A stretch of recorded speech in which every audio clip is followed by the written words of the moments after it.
Are we live? Are we? Are we? Let's see. Let's see if this works. Took a lot of setup, a lot of mistakes being made. Everyone, let us know if audio's good, if whatever, like if there's any problems that you see, hear. I'll try to share this now. Try to share this. It's not showing me live yet on my phone. Yeah, let me know because I don't see it. Oh no, now it popped up for me. It popped up. It popped up. Oh, All there we go. Are we Nice live? thumbnail. You like that? Yes, sir. I dug through all your photos. My IG post. Yeah, I stalked all your photos. I looked through all of them. I was like, which photo of Gabe do I use? Which photo of Gabe do I use for this right now? You know? Yeah, you chose a good one. Thanks. I'm glad it makes you happy. I'm glad It does. that you're good with it. All right. Sharon, you know how it goes. Got to share it or it's not really happening. Yep. Gotta make sure everybody knows. Hello, Marie. Let's go. Let's go. Let's go. Share it everywhere. Share it everywhere. Sharing everywhere. All right. Shared there. There's one. Boom. All right. Can everyone hear us? Are we both happy St. Patty's Day? Can everyone hear us? Woo. Good. Sound good. Sounds okay. We're both, loud enough. We're both.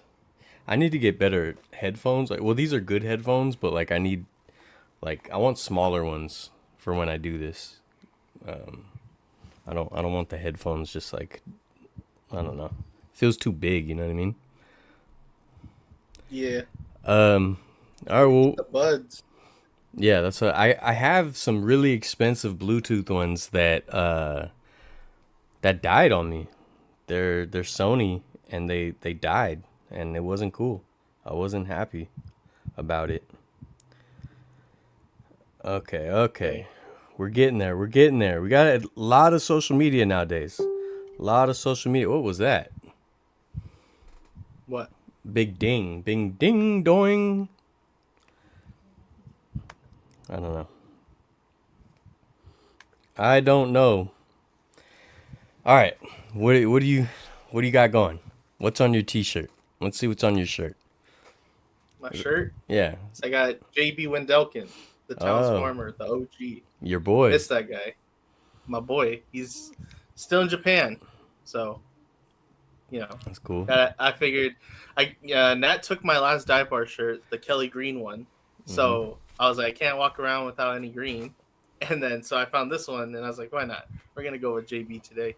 Yeah. I got my last dive bar shirt on. And I also got my pin. Oh yeah, I was gonna ask what's on the pin. What is that? I can't tell.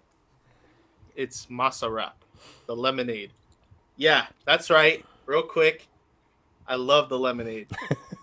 Love the lemonade. This is not a sponsored live stream, by the way. This is not a sponsor. This is my second drink of the day.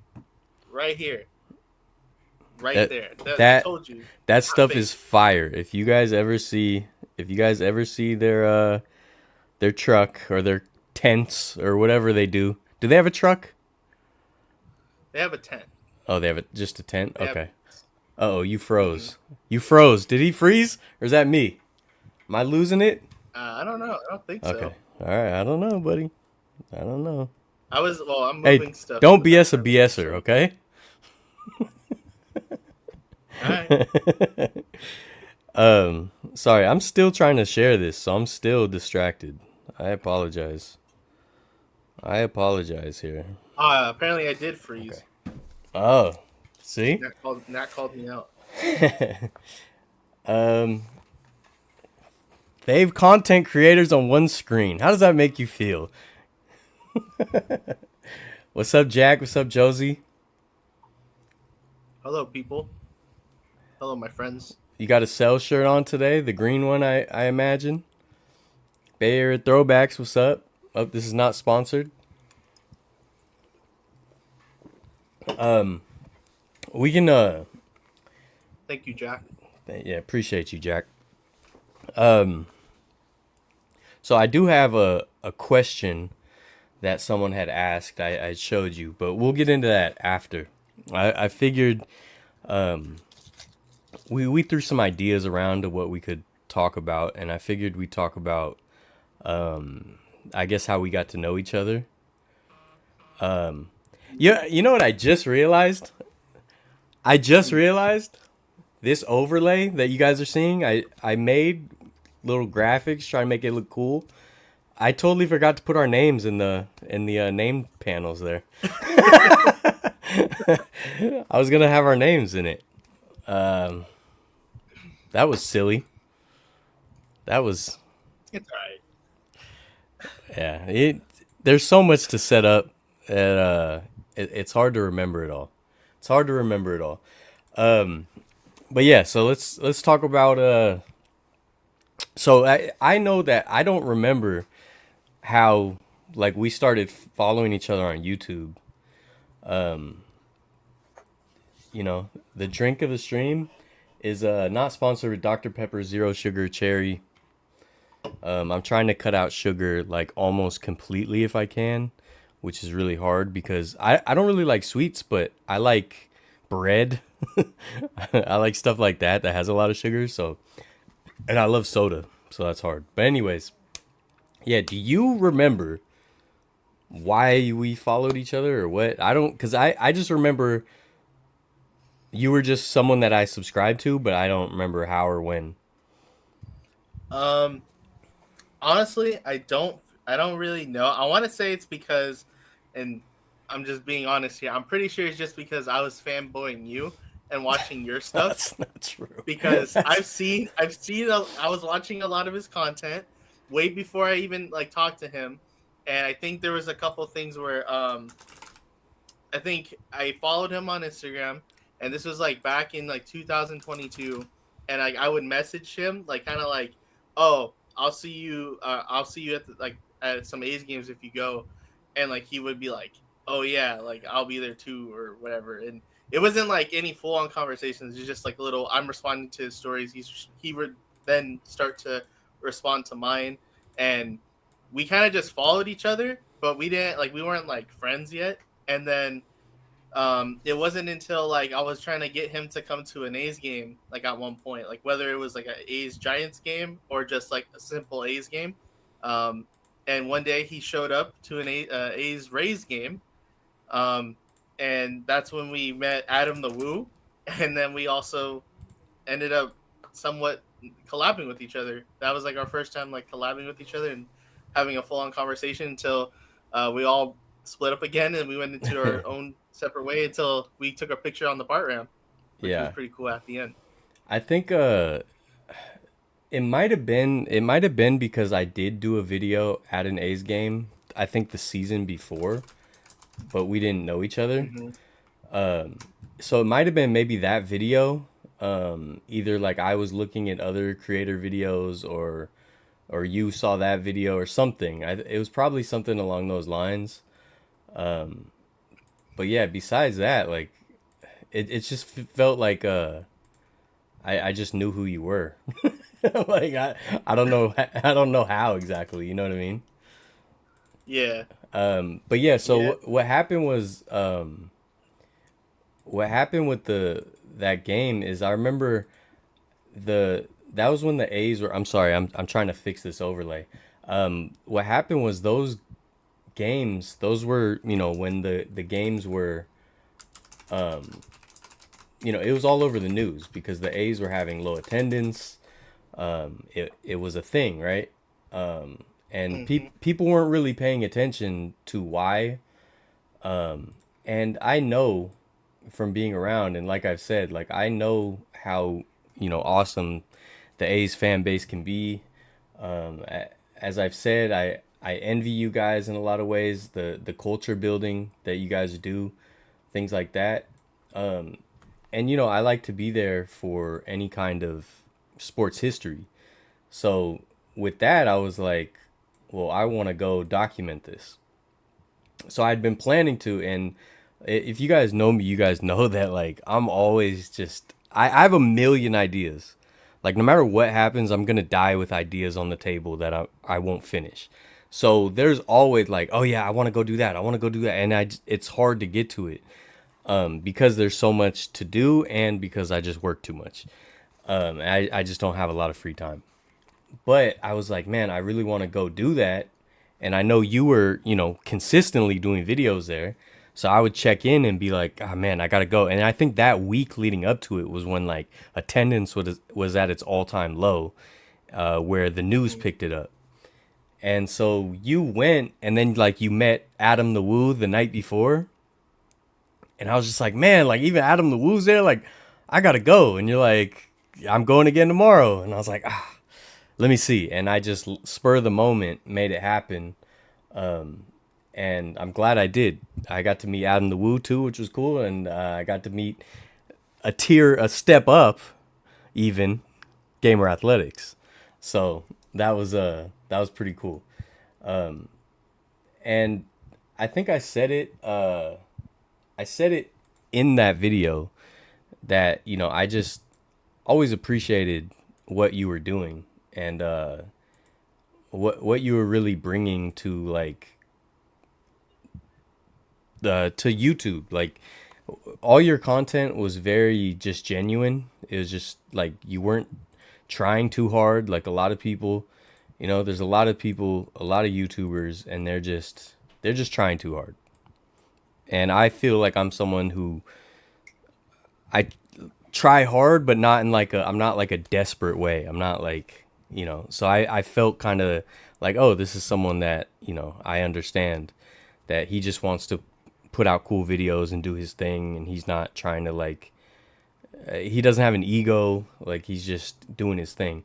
And I really appreciated that. And I think we talked about that in that video actually. And because there's a lot of people who do videos and it's just like it's too much of like, I don't know, it's just too much. Read between the lines. It's too much when people do some videos. So yeah, man, like Gabe, I've always just appreciated how genuine you are, and you just do your thing. You're not like forcing anything. You're not like you don't have an ego about you at all. Like if anyone meets Gabe, like he never has an ego whatsoever. I appreciate that. This man doesn't either. He doesn't even like to give him his flowers when he needs them most. I mean, that's why when we came together to make that video, like, I wanted to make sure he got all the credit. And because, I mean, although I say we, it was more of Dylan that, put all of that together. And the only way he knows how to. And I knew that if I could somehow get him to go along and help me out with this and, see the bigger picture of everything, which he always does. Like that's who he is. That, that video would be really cool. And yeah, Dylan's cool, bro. This man's awesome. I'm just, yeah. All right. All right. If you say so. Thank you. You're the best. He doesn't want to admit it.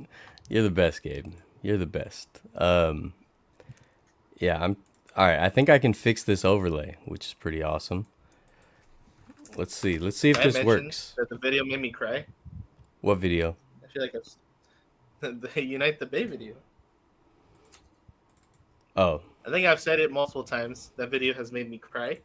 I watch it to this day. Still watch it to this day. Hold on. There it is. All right, if we're going to talk about flowers, give me my flowers for literally updating the graphics while telling a story. Boom.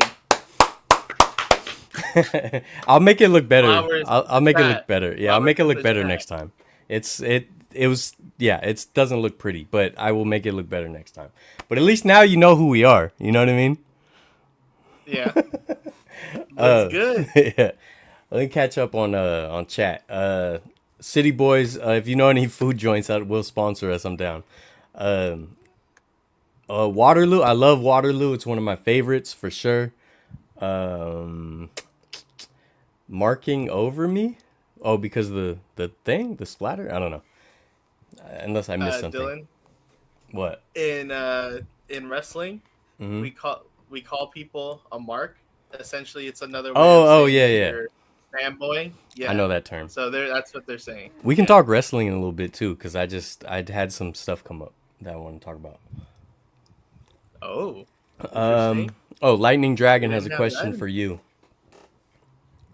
Do you see Let it? me Oh, see. you can't. It's hard for you to see, huh? You can't see the Boycott, full. right? Yeah, yeah. I can see it. I pulled it up on the side for me. Is it the reverse boycott one? Mm-hmm. Yeah. Yeah.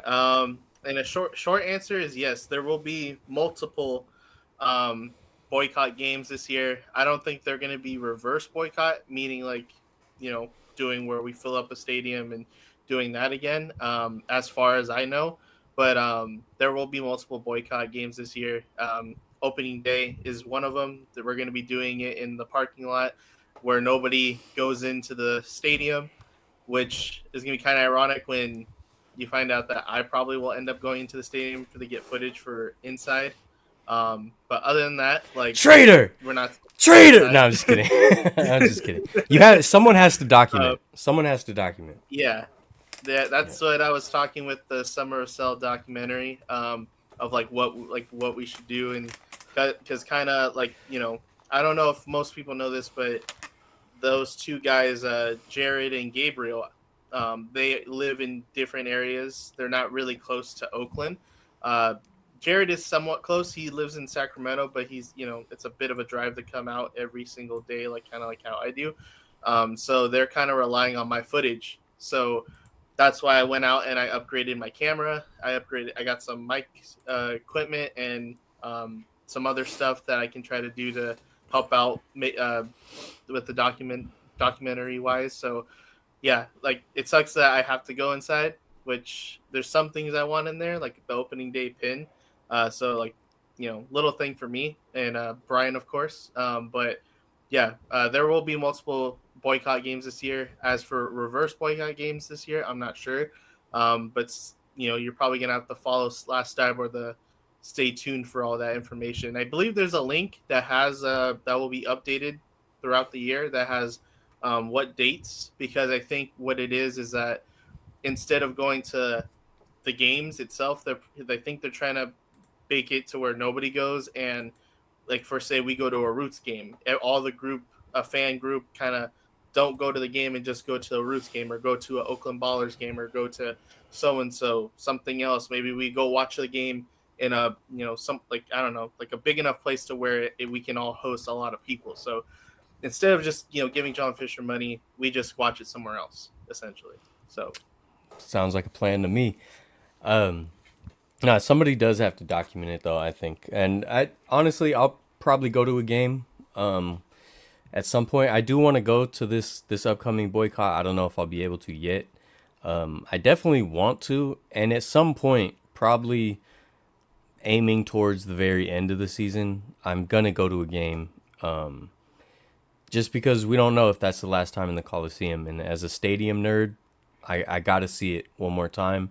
But don't worry, I will get my tickets on a third party app, and I won't buy any concessions. yep. It sucks. I want one of those new San Jose Earthquakes jerseys, the retro, like throwback style. But I'm not gonna get it because of John Fisher. So what else? What else were we talking about? A's might have more people coming now because of the recent former Giants pickups. Yeah, possibly. It's not like fan favorites though. Necessarily, it's people we liked or respected, but it's not like I'm Hunter actually Pence kind went of over there. shocked. I'm shocked that JD Davis went over there. I mean, I get it. Like, there was an opening and he has a chance to be an everyday starter and everything. I just Yeah, didn't expect him to go straight back to the A's or go to the A's, not like he ever went there beforehand. But yeah, I was kind of shocked about that. I'm yeah. excited. Yeah, no, I'm glad he's still nearby. It kind of sucks that it played out the way it did. I was happy when we picked him up, and then it just kind of we just didn't even get a chance really to see anything good. Hmm. It wasn't all his fault, injuries. The season went terribly, but we'll see how he does. At least, Oakland always has good players. What kind of season do you guys expect to happen for the A's and Giants this year? I think the Giants are going to be a lot better than people expected. As long as injuries or something like that. If something like that comes into play, you never know. But on paper, the talent we have, the variable is we have a lot of young players that need to step up. But if they're able to step up into their roles, I think the Giants will be pretty good. But of course, we have the evil empire in our division, and I think the Diamondbacks are definitely going to take a step back. And Rockies, they're the Rockies. I don't know. I think we have a good chance to flirt with the wild card. Yeah, I actually think following what you're saying about the Giants, I do see them as a wild card team, and especially right now too. I don't want to count them out either for Blake Snell. Blake Snell's still on the market. He's heavily rumored to be with the Giants, in talks with the Giants, and also with the Los Angeles Angels. And to me, I think the only perfect place for him is in San Francisco. I mean, he wanted to be in California because I mean the Astros went out and offered him a contract or in try to get him, and right now it seems like there are long shots is from what it's being reported from what I saw. But going to the A's, the question is like, are they going to be able to win more games than they did lose games last season? I mean, they lost. I think this is their second or I think it's their second year losing over 100 games, and it was not fun watching that season. Last season was terrible, but even the one before him was worse. You got Zach Geloff, you got Ryan Noda, you got Ruiz. All those guys, they showed out last year, but with a little bit of JD Davis and Ross Stripling and everybody else with Mason Miller coming up, um, it's if we're just talking baseball wise, it would be cool to see them all step up and not lose 100 games. You know, I don't see them really making it anywhere. Really, I mean, it would be cool to. I, but I hope that they're just not losing 100 games again. Yeah. People, don't respect how important intangibles are and a good, atmosphere to play in. And I don't know, did you play sports? Oh, yeah. Sorry, I read that comment about the perfect game. That hurt me. But Oh yes, yeah, I yeah, did yeah. play. I did play sports. I used to play Yeah. baseball So for so a the little th- bit. the It thing was is like when you're this is real. Like if people never really played sports, it's 100% real. The better your mood, the better you play. Like the more locked in, the more you feel supported, the better you play. When you have to deal with like drama, and this is why like people talk about locker room cancers or like someone's bringing down the vibe of the team and how it really affects the play of the team. It really does. Like it's a real thing that if you're not in a good mood, if you're unhappy, if you just feel down, it really does affect your play. So unfortunately, like yeah, the A's will always have a lot of talent. They really do an incredible job of finding talent the way they do. But you put them in, one of the worst situations to play pro ball. Like they don't even know where they're going to play next year. They're in a facility that they have refused to update. Like they have an owner that their fans hate. Their fans are upset. Like there's no good vibes. You know what I mean? And even when yeah. even before like the Coliseum always had a great vibe, even in bad years. And John Fisher has done a very good job in the last couple of years of stripping that away. And people, I think, don't understand how much that affects the play on the field. You know, you could have a team of superstars, but if they're playing in an empty stadium where all the fans are upset and disgruntled, they're not going to play to their potential. They're not going to play as good because they're like, well, why? What are we trying so hard for? Yeah, that's a real thing. So I don't know. We'll see how it goes. I did want to say too that I got this shirt. I got this shirt before I ever met Gabe, before I ever met Brian from Last Dive Bar, before I met any of them. So just know that, my support is genuine. And as soon as I saw this shirt, it was probably like a targeted ad or something. I don't know. I saw it somewhere and I was like, oh, that's super cool because I'm a stadium nerd. So cool Coliseum shirt, had to get it. And then it's cool that later on down the road, I get to know everybody connected to it. So that was cool. What else is going on here? What made last season so terrible was that perfect game. Yeah. Gabe was there, by the way. It was terrible, but honestly, I feel like if it wasn't for the situation at hand, I feel like it would have been a little bit more like not like a big gut punch, but because of everything that was, it was just like, man, like I really just watched that. Like not even the feeling of like being like appreciative for baseball itself made me be like, oh yeah, that's cool. I just watched a perfect game. Like no, Yeah. I was like, I really hate John Fisher because I just witnessed a perfect game. Like because of Yeah. this man. Like this, Yeah. it was so bad. But I mean, mind you, I got my physical ticket stubs from the game. I have them authenticated and everything. I have the newspaper, the New York newspaper. I had to mail it over here. It has Domingo German on it, and I even got the no hitter baseball, the Tops Now card. So I heard that he signed with the Pittsburgh Pirates. So I'm hoping that maybe there's like a video where I can have him sign the baseball card at least before they release him. I mean, I don't know. There's a possibility he doesn't even make it to the team. But hopefully he makes it a month in because he comes in April, like late April. So I'm hoping. I'm Yeah. hoping. That was my mindset with the 49ers and Lions game. I was just thinking like if we lose, at least I got to see the Lions finally make the Super Bowl. Like that was what I was like trying to convince myself. It would have gutted me. I would have been destroyed. But I was trying to tell myself like just it's sports history. Just luckily it didn't come to that. Look, Benny. But yeah, Gabe, thank your mom for making you play Little League. Um, Yeah, what's up, Jenny? that was.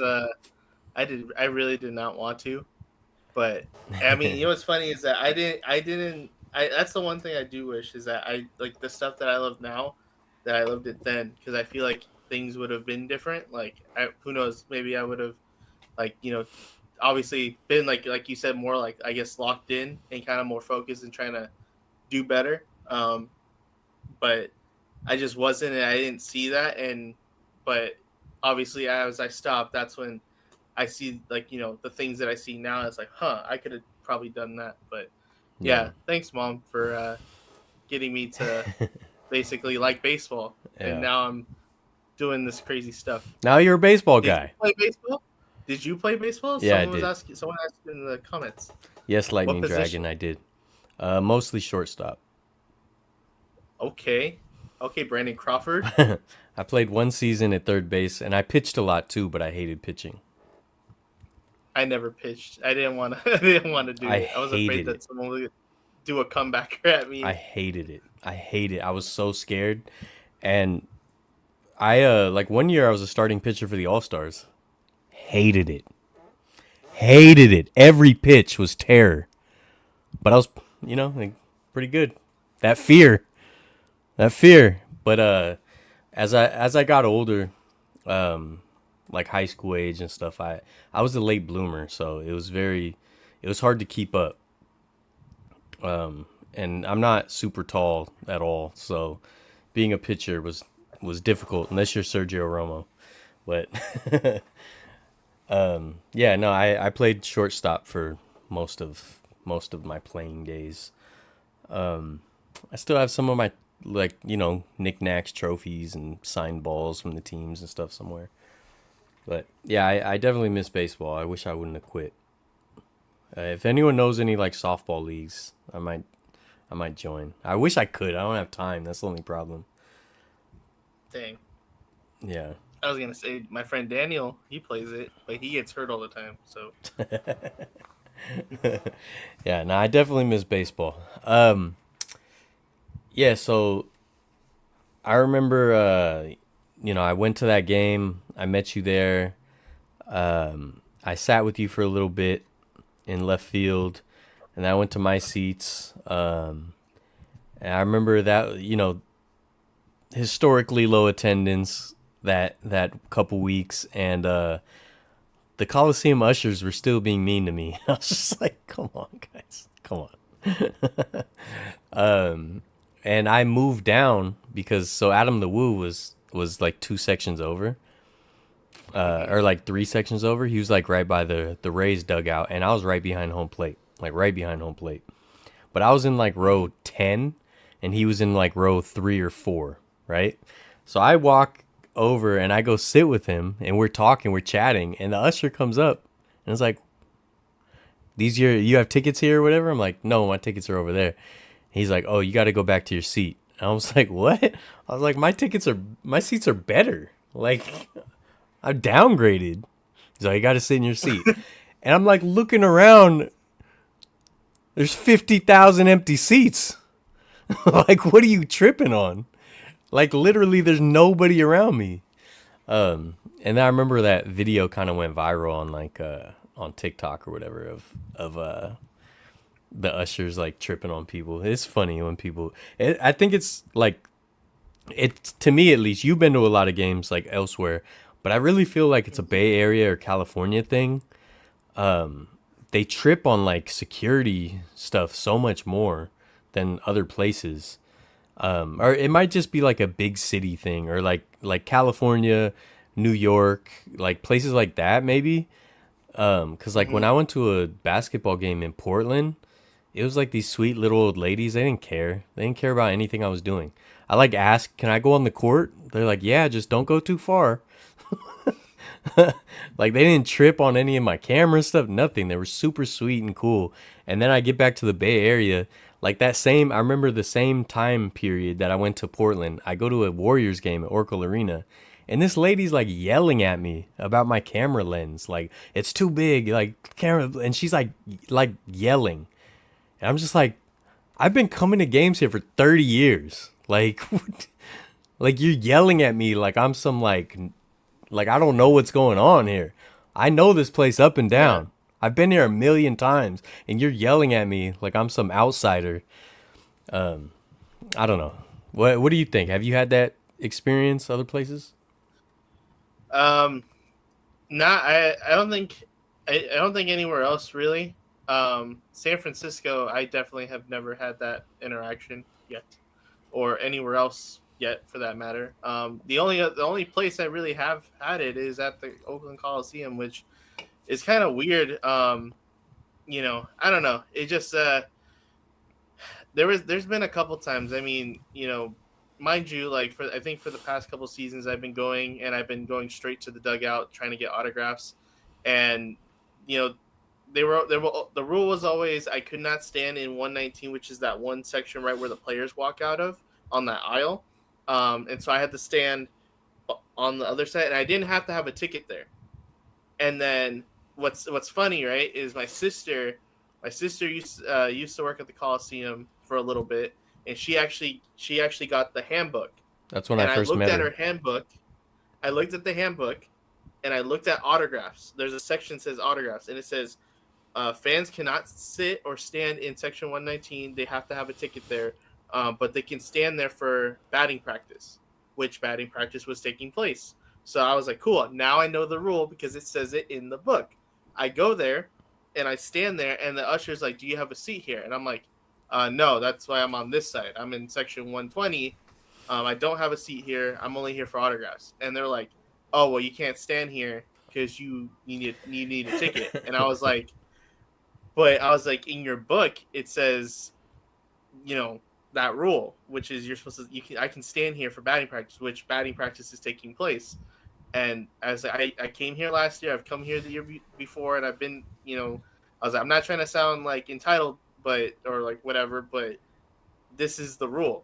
And they're like, oh well, this rule was just like implemented today or some, whatever, trying to make them seem like they're right. And I was like, all right, I'm not gonna fight you over it. I was like, literally, I'm gonna come back here tomorrow and I'll be fine. So I'm not gonna get autographs today, and that's because of you. But whatever. It's not like it's gonna be the last time. Yeah. I go down there, and ever since then, I go down there whenever I please. I don't understand why people don't realize that they're like, just in a tiny, tiny incremental way, they're just making society worse with stuff like that. You know what I mean? Like, same thing with the bleachers too. They do that in the bleachers. It's annoying. it's so ridiculous. Like I just saw a picture. There's a group that I started following that's about like ballpark chasers, like everyone, trying to check off every ballpark, and they'll share like the information about like what bags are allowed and stuff. And they showed a picture of like the sign for bags at Fenway Park, and it's so limited. Like you can only bring in like a little like, a wristlet. Like basically, there's like it's like no anything else. Like why? Like you guys search all the bags anyways, so it's like just search the bags. You know what I mean? Like I definitely miss the old days with stuff like that because it just gets worse and worse. Where it's like eventually you're not going to be able to go in with anything. There was another instance at the first time I went to the Chase Center. I did a video at the open practice, Warriors open practice, when Chase Center first opened. And I stepped up like 4 feet in this mid-level area, standing area behind the seats. I stepped up like 4 feet to just get a shot. And this lady was like yelling at me.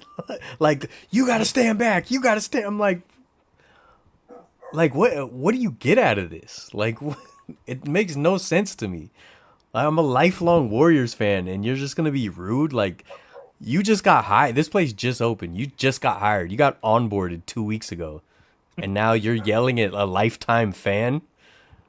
Like, it's kind of weird when you think about it. Like, it's just kind of ridiculous. Like, I wish they would ease up and like, obviously you need to have rules. I'm not saying no rules. Like, there needs to be rules and stuff. And like, but it's such an overreach that it gets really annoying at some of these venues. You know.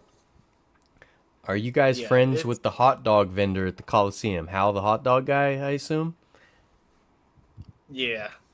Yeah, I am. I don't talk to him as much as anyone else, like, I guess in Last Dive-Bar wise, but yeah, he's cool. He loves hot dogs. Yeah. Now, Hal's cool. I'm not like super cool with him, but I've ran into him at all these events, and he's always been fun. And Natalie, I'm too old to play for the Bees. I wish I could, but my body is falling apart. Dodgers ushers are the worst. I believe you. I believe you. Oh, you know what? She just brought that up right now, or she brought that up. I have had this a little incident at Dodger Stadium last year. I feel like it was kind of unnecessary. Too. Have I told you this story before? Yeah, I think so. What happened over there? Yeah.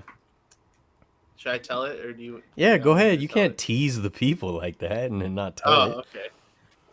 All right. Well, long story short, I'll use this thing because this is the closest thing I have to like the miniature size of what I have here. This is like about the size of whatever this is. Pretty much, if anyone knows from my videos, I went to Dodger Stadium, and we also were trying to do the sell the team chant over there, and pretty much they gave out, or we had these little cheer cards made that said "sell" in Dodger blue. Oh, I'm gone. Oh, now I'm back. No, it's fixed. Sorry. We had the "sell," and then afterwards we had on the back it pretty much had the directions of saying what to do in the 5th inning, and pretty much there was a fan who came up to me, and he asked if I could be in his video. I said sure. So I was just leaving my seat, and I go behind the section, and apparently we were standing in the standing room only section, or no, we were standing in a section where like we're not supposed to be standing there, and the usher told us to move. So we move out the way to where we're allowed to stand. I stand there, and as I'm talking to this guy, I'm like, here, have a cheer card, whatever. And he was telling me, yeah, it's about the same. It's the same size as that, most likely. Um, I was telling him about like what to do and everything, and the usher came out of nowhere, and like the same usher that told me to go up, move out the way, she took it from his hand, like snatched it from his hand, and she goes, "Oh yeah, that's not allowed here," and she ripped it up in front of us and threw it away in the trash can near us. And I was kind of like, what the heck? Because it just doesn't make sense. And I, like, on Twitter, I went on a whole rant. I mean, not really a rant, but I shared my story, and people were saying that I made it up. And I said I know who the person was because I was in his video, and I was like, I can easily ask him, but I said, you know what, I'm not even going to do that because, there's no point. I don't need to prove anything to anybody. That was my experience, and if you want to believe it, you can go ask the guy. I said that's the one thing I wish I had my camera rolling, because then that could have been something. But no, and then I got into a pointless argument with somebody who was saying that, oh well, you said it's a cheer card, which means it's blocking people's way, and I'm like, this is not blocking people's way unless I put it in someone's face like this close. I said if I'm doing it this way, it's not blocking anybody. So, but yeah, like Dodger Stadium, that was definitely interesting. And I also witnessed some Dodger fans, or not Dodger fans, Dodger employees, where I was instead of me passing them out to fans, I would put these in the cup holders, kind of like a silent protest thing. Instead of just handing them out and like getting caught, I was putting them in front of people's cup holders. And there was employees who were coming around and they were just taking them out and like ripping them up and tossing them out. So yeah, I mean, I get it. Like, at the end of the day, they're doing their job. It just, that first interaction, I feel like could have been handled way differently than how it ended up. For sure. I mean, it's the Dodgers. You know what I mean? The evil empire. You got to expect that. That's on some level. When you walk into Dodger Stadium, you have to understand that you're going to meet a lot of awful people. Thanks, Jenny. I appreciate awful, it. Awful, terrible human beings. You know that, right? They're terrible human beings. All right, no more bits. If Gabe's just gonna, what? If Gamer Athletics is called a gamer, then why does he not game? Ooh, putting Gabe on the hot seat. I like it. Yeah, Gabe, what's up? What's up, dude? Explain yourself, buddy. So, I've always wanted to do video game content. It's just, I think as of right now, it's just kind of like a hassle to do. Also, there's a couple things. For one, the process of making I guess like a video game channel type of thing. I feel like it's a little bit too hard for me right now, just because of the setup. Like right now, I'm on a laptop. I don't have like a PC, which I should probably get at one point, but I don't have like a solid PC where I can just edit a lot of stuff in I have a strong computer. So I feel like editing wise and doing like connecting it through all this stuff is a little bit harder to do and make. And then also I just feel like people who have gaming channels, they're good at playing video games, and I'm not really good at playing video games. So it's like, if you guys really want to see me play like MLB The Show or something, that's going to be pretty entertaining, because I freaking suck at MLB The Show. It's probably the one game I love playing the most, and I suck at it. I mean, other than that, I got WWE 2K 24 now, and I would like to think I'm pretty decent at that, and I have Fortnite, and that's it. So I mean, I don't know. I could stream more Fortnite and more games if you guys want to. I'm pretty bad at them, so that's why I just don't really like making videos out of them. Did you Plus, guys I don't really have a lot of people to play with. Did you guys have your notepads out to keep track of all those excuses? It was hard to keep up. There's so many. You know, I actually So many. I actually thought the gamer in your name was like the baseball term, like, oh, he's a gamer. I didn't realize it was supposed to mean like video gamer, games, gaming. So real quick, I'm gonna explain this. No one asked, by the way, but I'm gonna explain this. The reason why my name is Gamer Athletics is this is like a dumb reason. It's just more of my personal reason. Is because I went through a variations, very variations of usernames. When I would play the older WWE games, my wrestling name was WWE Gabe 13, and so that was my user. It was WWE Gabe 13. But then I was like, you know what? I want to change it. And then I went through this Batman phase, and I was the Dark Knight Gabe 13. And Ooh. then I was like, then that's when the Ace came in, and that's when I kind of wanted to be like more like A's fandom type of thing because I like the A's a lot. And I was like, you know what? I'm like, I need a username, but I don't know what to do. So I just eventually settled for putting two things that I really like: playing video games. I'm a gamer, and then athletics together. So just gamer athletics, and that's pretty much it. The Ha- underscore is just to do that little have you separation of the two. have you put any thought into if the A's do eventually move? Are you gonna change your name? That I'm not sure yet. That part, honestly, that part I haven't thought about. I've tried to think about what to make if they were to go. Like, I could think of a lot more things to do.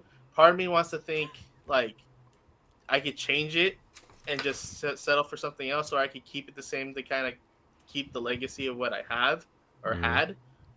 Kind of not really shy away from like, oh yeah, well, like just because now they're gone, like I have to change it. But I Yeah. haven't. But to answer your question, no, I haven't really thought about that. I've thought about contact wise, um, like what I would do, but other than that, no. But I Hmm. might. I mean, who knows? I might have to be like, um, I don't know. I might have to be something else. Maybe I could put like gamer 2 G's and then athletics with 2 A's, like and be like that. I don't know Yeah. if you're Um. understanding what I'm saying here. Uh. You I don't think know? so. Wait. No. Wait. I thought you were saying like good game A's because they left. Oh no, no, it's because you put 2 V's in variety. I was gonna Oh. say Okay. Okay. two Okay. G's and 2 A's, I thought you meant two GG underscores. like good game A's because you left. Like good game, it's over. That's what I thought you meant. No, Okay. no. Um. Let me wait. Hold on. What did they Diosa, say in what's the up, chat? buddy? I do definitely want to do a Roots game, and I want to the who was that? CMG said Giants fans of my school hate the A's and me. First of all, I'm sorry to hear that. Second of all, Same. that was never I know you're like feeling. yeah. Gabe has told me similar things. I never witnessed that or anything. Like all me and my Giants fan friends, we never had a problem with the A's. I feel like maybe certain kids find any reason to like try to, you know, cause drama or bully or anything like that. So they might just that's something they can latch onto. Which if they do, if that's what it is, that's pretty good. If they have to go, search that hard to be like, oh, you're a fan of what, they're like searching, they're like reaching super hard. Like what can I make fun of this guy for? And they get all the way to your baseball team before they find something. That's pretty good. But yeah, that was never my experience. But I hate to hear that. And if you want, you can tag those Giants fans. Tag me on their like Instagrams or something, and I'll bully them back if you want. Tioza, I'll say this. Yes, we do got to go to a Roots game. Um, I'll say this though, like I'm not really into any other sport besides baseball. Who knows what happens in the future with how this goes down? But I'm not really into any other sport like hockey, football, basketball, anything else like that. So it might be harder for me to kind of adjust to wanting to go to another game like that. But I won't say no to it. Like if Dylan wants to go, like who knows, maybe I'll tag along with him and we can do like a little video, like he does when I do one, or he just makes it and I just go with him. But I'm not. I'm totally down to go to one. Maybe who knows? Maybe if they do end up leaving, I can. I'll be gamer soccer. Workshop Gamer that. room. Workshop that a little more.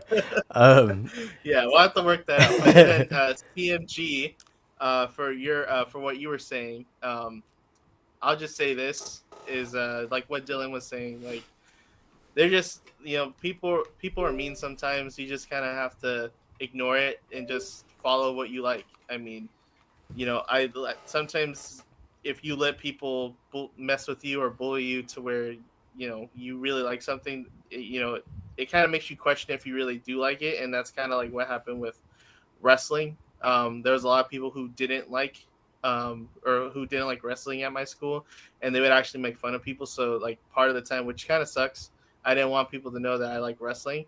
But later on, I was like, I don't really care if people know or not, or like so just ignore them. If you like the A's, and even if they do end up leaving, and you still like them, continue to like them. I mean, it is what it is. It's if it brings you happiness, just keep going. Keep go about your day, and don't let it bother you. yeah, it doesn't It is matter who you're a annoying, fan of. trust me, but it doesn't matter.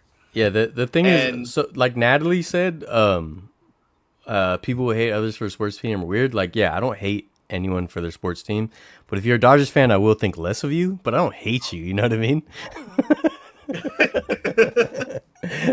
No, but CMG, like, you say they like the Dodgers. They just sound like front runners. They just sound like people who just like something popular, anyways. So it's like those people are gonna peak in high school, and then like it's all downhill from there. So like, just know you're playing the long game, and they're gonna look stupid, in the long run. Who cares what team you like? You know what I mean? Like just it, but if that is a thing, you got to stand your ground, learn like some stats, some talking points so you can zing them back. You know what I mean?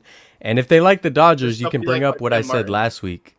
Like last week, I brought up how like for the Dodger Stadium, they cleared out Chavez Ravine, and they displaced a whole bunch of Mexican American families to make their stadium. Because, like I said, the Dodgers are an awful, awful organization. So they displaced a whole neighborhood because they're evil. Yeah. Nathan, I appreciate your comment. I try my best to cover and talk about the A's as much as possible. I mean, as you probably know, there wasn't any really, as far as I know of, there wasn't many YouTubers out there who covered the team as well as I try to do. And I just feel like there was no spotlight to it. And I figured once I was starting to make the videos, I wanted to share my love for baseball with everybody else here. And I know there's fans out there. It just because of John Fisher, he kind of messed everything up. And so that's why I just try my best to connect with the people that are like me and are fans of the A's and want to hear more and just have more of a spotlight rather than just be kind of hidden. And you know I appreciate your comment is what I'm saying, because that means a lot, so I appreciate that. He appreciates that. No, hold on, I'm sorry, I'm skipping the Bay Area Throwbacks comment for a second. I will get back to you in a second. Nat, we're not playing UFC. I refuse to play UFC, especially with Nat. I'm not playing UFC with Nat. I'm sorry.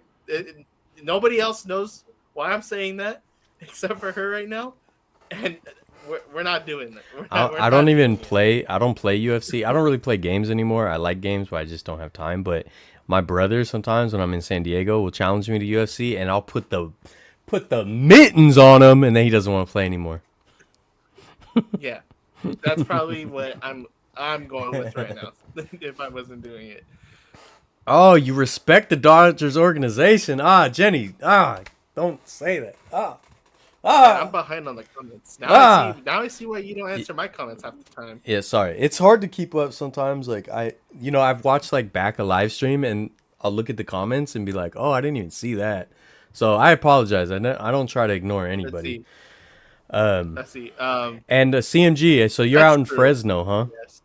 That's so Fresno's a difficult place because like it's right in the middle of California, so you can definitely have split fan bases, and there's not a lot of loyalty because of that. And then there's also the fact that Fresno Grizzlies used to be the Giants minor league team. Now it's the A's minor league team. So there's a lot of the fan bases are all mixed up in Fresno. So that definitely makes sense that some of these other people don't know what they're doing. You know what I mean? Trying to find this link It's for you, Dioza. the more I learn about the Dodgers, the more I don't see them as evil. You're killing Dylan over here, guys. Oh, there we go. There's a few evil teams out there: Dodgers, Lakers, Yankees, Cowboys, and I won't be I won't be convinced otherwise. And someone said, where was that? I saw a comment I wanted to reply to. What will happen first? Dave Cavill tells the truth about anything, or the Cowboys win a Super Bowl? Well, the Cowboys are never winning a Super Bowl. So honestly, I think this is a standoff. I don't think either of them happens. I think a supernova implodes and becomes a black hole and swallows us all up before either of those happen. Dioza. And anybody else. I can for speak that matter. Dodgers all day, and I'm a moderator at all Dodgers YouTube channel. Well, while Dylan is dying, over here, Dioza and anybody else who wants to know the link in this, the link that I just put in the chat, summerofboycott.com.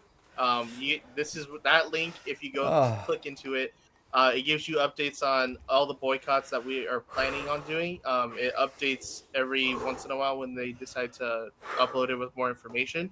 Right now, the only boycott game that we're doing so far is opening day, which is going to be on March 28th on Thursday. So keep a lookout for that, and also follow Last Dive Bar for more information, because I honestly don't even know when the next boycott is after that. I just know that there's plans on doing a boycott. Instead of going to A's games, they're doing Roots games, Ballers games, meeting up in like at a place where everybody can hang out, and just going there and supporting an Oakland local business rather than going to an Oakland A's game this year. So there will be some games, not every game, because it's gonna be like, it's kind of hard to convince the people for like 82, 81 home games to not go. So yeah, I'll probably be going for Bobovitz though. Also, I was mistaken. Yeah, that. the Fresno Grizzlies are not A's affiliate. For some reason, I thought we had swapped Grizzlies and River Cats, but no, I was wrong. We swapped the.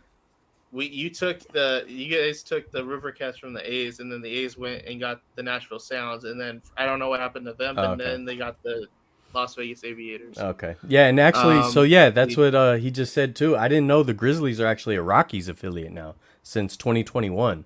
So it's crazy. The Grizzlies have been changing hands. I mean, they've been four different teams. They're the minor league affiliate. Yeah. Sorry, I'm catching up with comments. Pinche Doyers. Yeah, they bring back the Gamer Athletics Coliseum in the backyard. I only got to go once. What's the info for the tailgate situation for opening day? Food, beverages, porta potties? It should have all the above. Oh, well, I'll say this. I mean, I personally don't know all the information. I mean, who knows? If you click into the link, they might have it there. I'm not sure. I haven't even clicked into the link yet. I just know that's the link they put out. Porta potty wise, I know the Coliseum always has porta potties out. So for people who want to go to the bathroom instead of going inside there, there's porta potties out there already. I'm not sure about food. But I know that, I mean, I'm assuming there will be. I'm assuming that they will either have a food truck, or they're going to, maybe, who knows, maybe it's kind of like, kind of bring your own food, and we all just have like a huge tailgate, and we all make food, and we just, that's kind of like a shared space where people get free giveaways and other stuff like that.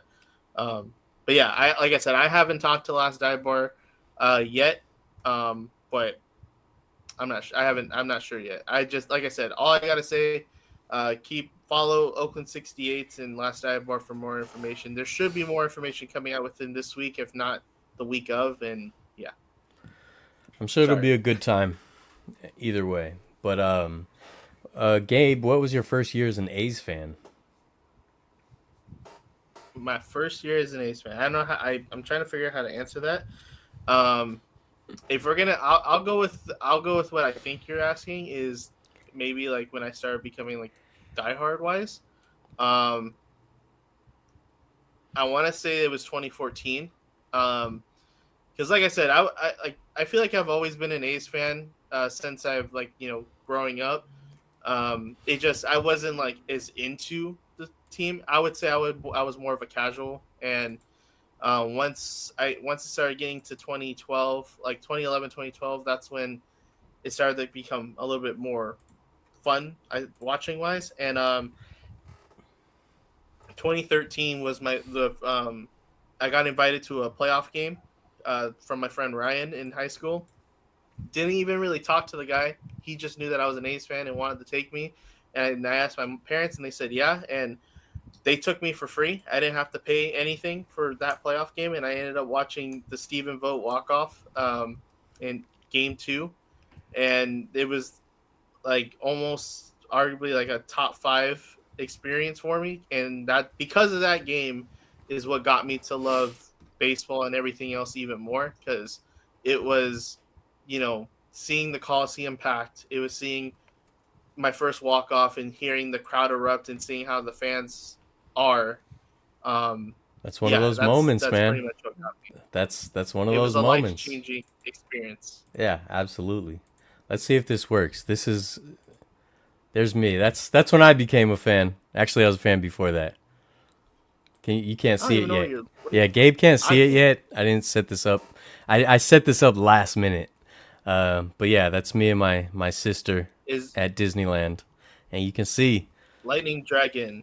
Oh, you can see what it is. You see what it is, what it's always been, what it's always gonna be. You know what I mean? Lightning Dragon. As for Last Dive Bar, they're making new shirts, but they weren't the ones who made the Cell shirts. It was a collaboration with Oaklandish and Oakland 68. So I'm not sure if they're gonna make another shirt. So like I said, we're just gonna have to wait and see. There's a lot of questions that I personally do not have the answer for. I have to wait to see what they tell me. I think Gabe, when we met, what was that, 2021, right? In person, like I think it was in 2022. But like I'm pretty sure like beforehand, like over social media wise, it was probably a little bit more than that. Like probably 2021. I followed you. I don't know if you followed me. I think it was before that because I think I think you invited me to like the pandemic game watching.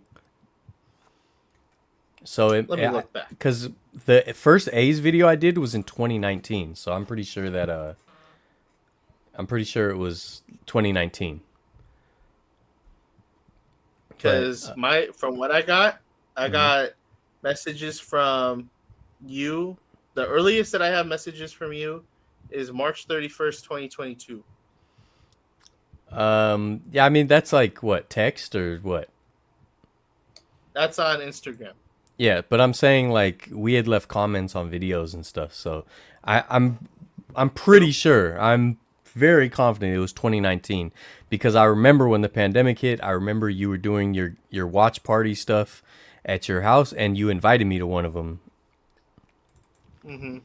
So yeah, I'm pretty sure it was 2019. I was like, I don't know if it will actually come though, because it is a pandemic after all. Yeah, that, and plus I was still working a lot, so. And also I didn't have a car for a long time. So I was like, how am I going to get there? It's like pandemic. I could have picked you up. Dude, that's a long drive, buddy. That's a long drive. What else? I was going to show you guys too. Dylan, you see that? No, what? In the comments? What Nat just said?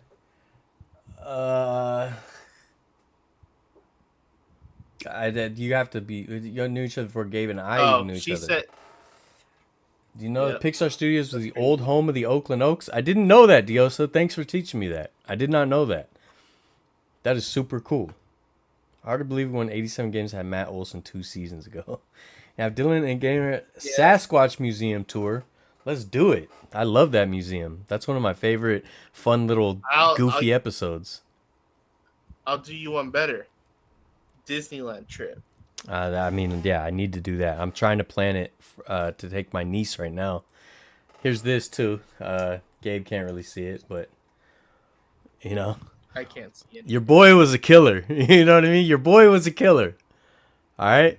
Another fun fact is right next to this, like literally 40 feet in front of me in this photo, was the original, the old San Francisco 49ers practice facility and headquarters. This was at Red Morton Park. Right behind that fence behind me was the Red Morton public pool, and the 49ers headquarters was right connected to that. But yeah, that was your boy. That was your boy right there. Wearing some LA gears, I think. Oh, You know Dylan, what? we gotta do that one. You know what it is? Just so you guys know. Halloween Horror Nights, bro. Halloween Horror Nights, is that at Universal? Yeah. That would be cool. Are you hard to scare, or are you scared of everything? I don't get scared. I have fun with stuff like that, but I think I talked about this in the live stream because people always ask when like I do videos at scary places or like creepy abandoned places and stuff. Like I really don't get scared. I don't know. It's just I do. I phrased that wrong. I can get scared, but it doesn't affect me. I don't let it show. It doesn't. Yeah, it doesn't. I don't know. I'm more scared of like humans, like human interactions, than any horror or ghost stuff. You know what I mean? Saw your twin today. You're friends with Jaylen Brown on Twitter? Wow. Fisher should have been a fisherman Yeah, instead Brown. of a baseball team owner. I agree. Is that a basketball player? Yeah. That is a basketball see? player. See, I can tell you guys, He's also I'm iffy on other sports. I like Jaylen Brown. He's incredibly smart. That's the one thing, is he's like apparently like a genius level IQ. We beat him. He plays for the Celtics, so we beat him in the finals a couple years ago. But he's incredibly smart. Great player. I like Jaylen Brown. He competed in the dunk contest though, and it did not go well for him. Yeah, Halloween Horror Nights will do it. I would love to do that. I don't know though. I'm trying to check off so many stadiums and stuff. Oh, just because I have these pictures up, I'm gonna show you guys this too. Look at that. That is Oracle Arena in 1994.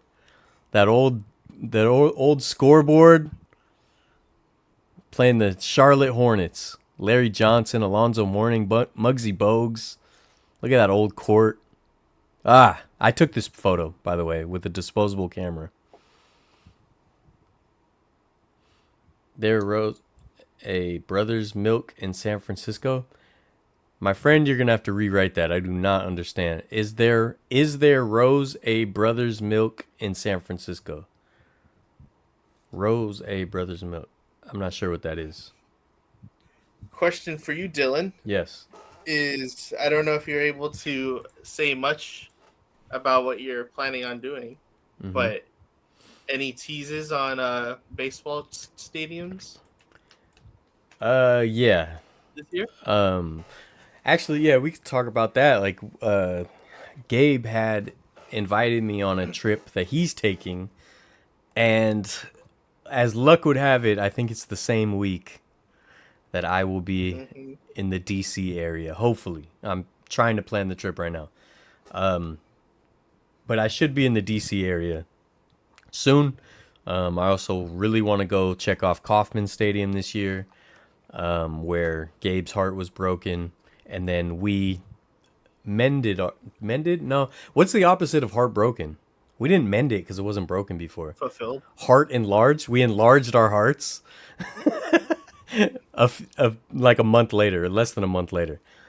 But yeah, I want to check off Kauffman Stadium really bad this season. Hurts. Yeah, sorry. That Here, was that game terrible. this is me right here Uh, getting an autograph from Royce Clayton and Darren Lewis of the San Francisco Giants.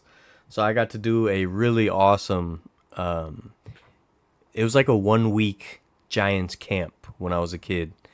So yeah, it's Darren Lewis on the left, Royce Clayton in front of me. I'm wearing a Warriors hat. You can't see it, and I'm wearing a Bugs Bunny San Francisco Giants shirt because I'm just proving to you guys that I am swaggy.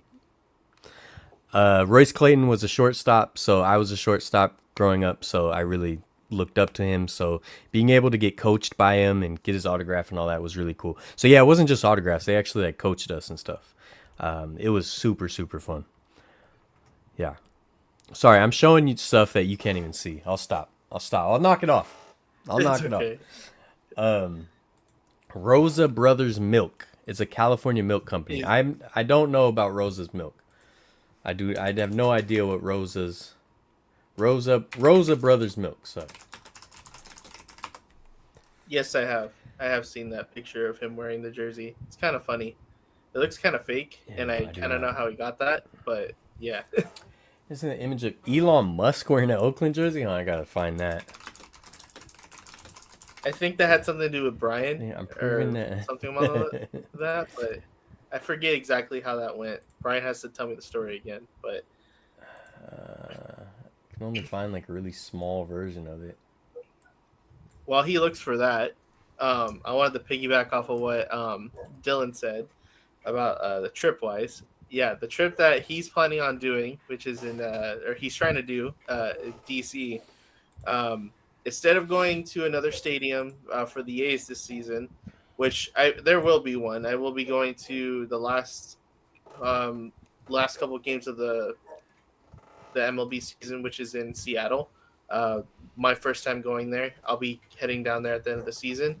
But this time in May, I will be going with my girlfriend Natalie. I will be going with her to Colorado to watch the Giants play the Colorado Rockies. I want to cross off two stadiums, and for the past year and a half or 2 years now, I've been telling Nat that we would go to a stadium where the Giants were there, but because of how everything's been going, we've been just going to A's stuff. So I decided, let's do a big trip to one stadium and we'll go for the Giants instead. And so, and Nat's always wanted to go to Colorado anyway, so it works out. So that's what we're doing. And then there might be a LA trip in there, Anaheim trip in there, possibly for the A's too. I'm not sure. Well, let me know. But Let me know. Someone reached out that works at Angel Stadium, and I want to check that off too this year if I can. I'm you've never trying to been to check Angel off a bunch. Stadium, I've been outside it so many times, but I've never been to a game. bro? What? Yeah, But yeah. you've been to Dodger Stadium? I've been to Dodger Stadium a bunch of times. Yeah, That's yeah, crazy. Have you been to Petco? yeah. I've been there a bunch of times. My brother lives in San Diego, so I saw Petco when it was being built. I was there for the Super Bowl festivities, and it was being built. Oh wow, that's Yeah, cool. I never got to see a I had a fun baseball time. game. I never got to see a baseball game at Qualcomm, but I did see two Chargers games and an AAF game at the Murph. I will. At the Murph. I will tell you right now, the very first game that I went to in for visiting the Padres Stadium, the Petco Park.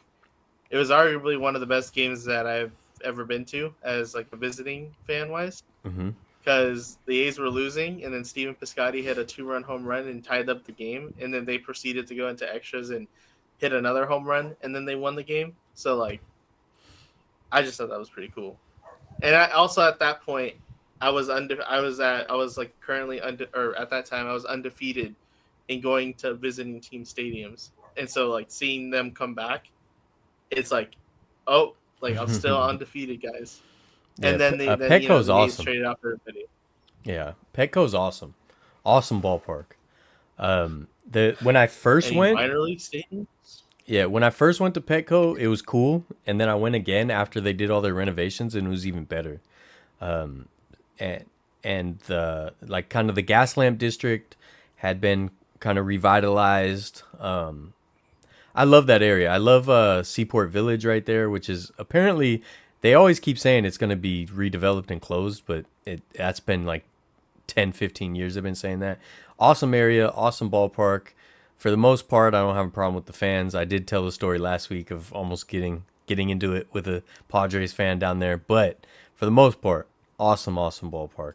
And minor league stuff, I mean, I would love to. I want to do a San Jose Giants game for sure, and just talk about kind of the history of all the players who came through that organization, and some of the future stars hopefully that are there now. I threw up Rosa Brothers milk on there, by the way.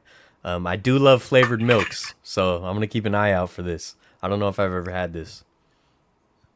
As for minor league stadiums, I'm not sure. I mean, I think anybody who knows me personally, I don't know if Dylan knows me on this part yet, but one thing I don't really like, and this is kind of where the ballers come in, is I'm not really into minor league stuff. So it's kind of hard for me to like, I guess take it. I don't want to say take it seriously, but just take it as like kind of just watching it for what it is, like a baseball itself or just whatever. Because for me, I don't know. It's like I have a major league, or currently I have a major league team here, and I rather watch the best, quote unquote, the best of the best play it out. Um, whatever stadium we go to, rather than watching the future make it there. And it's cool. I mean, trust me, I don't hate on anybody that wants to go to any of those games. That's fine. It's just, I don't know. To me, I don't have that same feeling. I don't see it the same way. And so, like, yeah. I mean, literally, All right, I went to one game. I have the bobblehead over there. this It's a is gonna softball be course, but this is gonna be my task. Okay, this is my mission, my quest with you is that okay. I want you to be more open minded to things.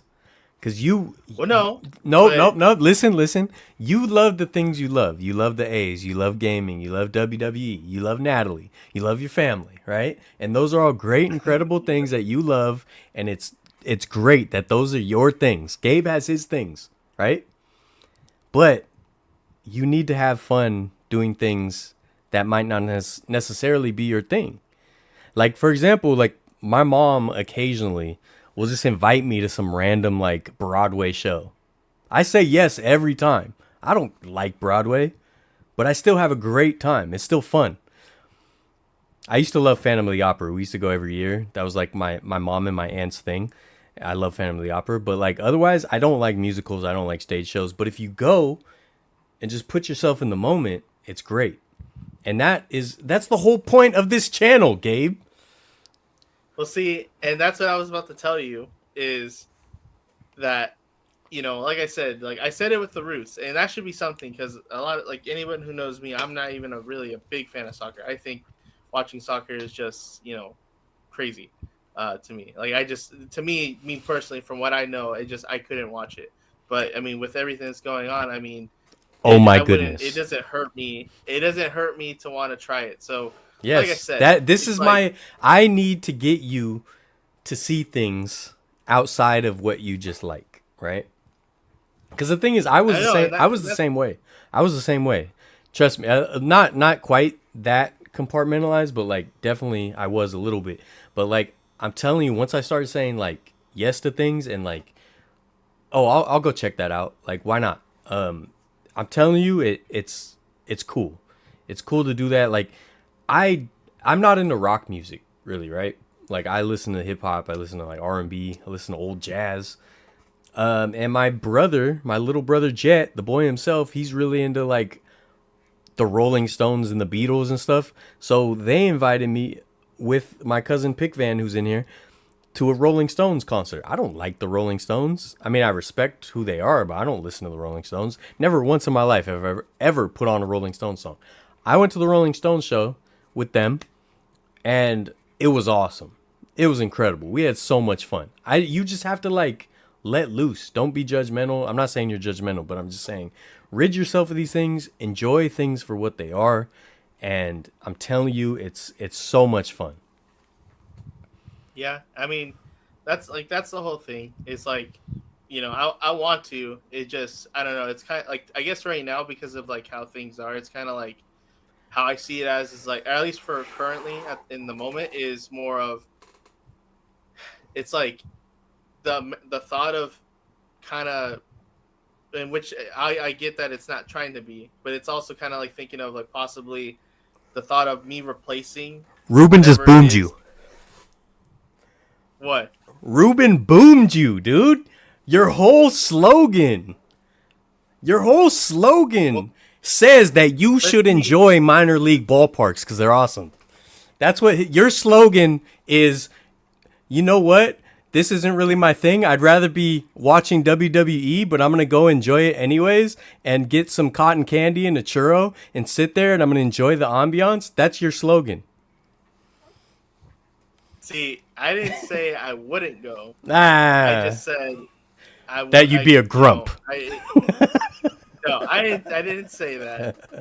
But like I said if when it comes to the roots, when it comes to the ballers and everything else, I will give it a shot. I have been to a minor league game though. I still did not like it though. It just if it felt off to me. Who knows? Maybe I need to go with other people. I don't know. But I went to one Stockton Ports game. I did not like the environment that I was in. And Why? mind you, it wasn't even that bad. Why?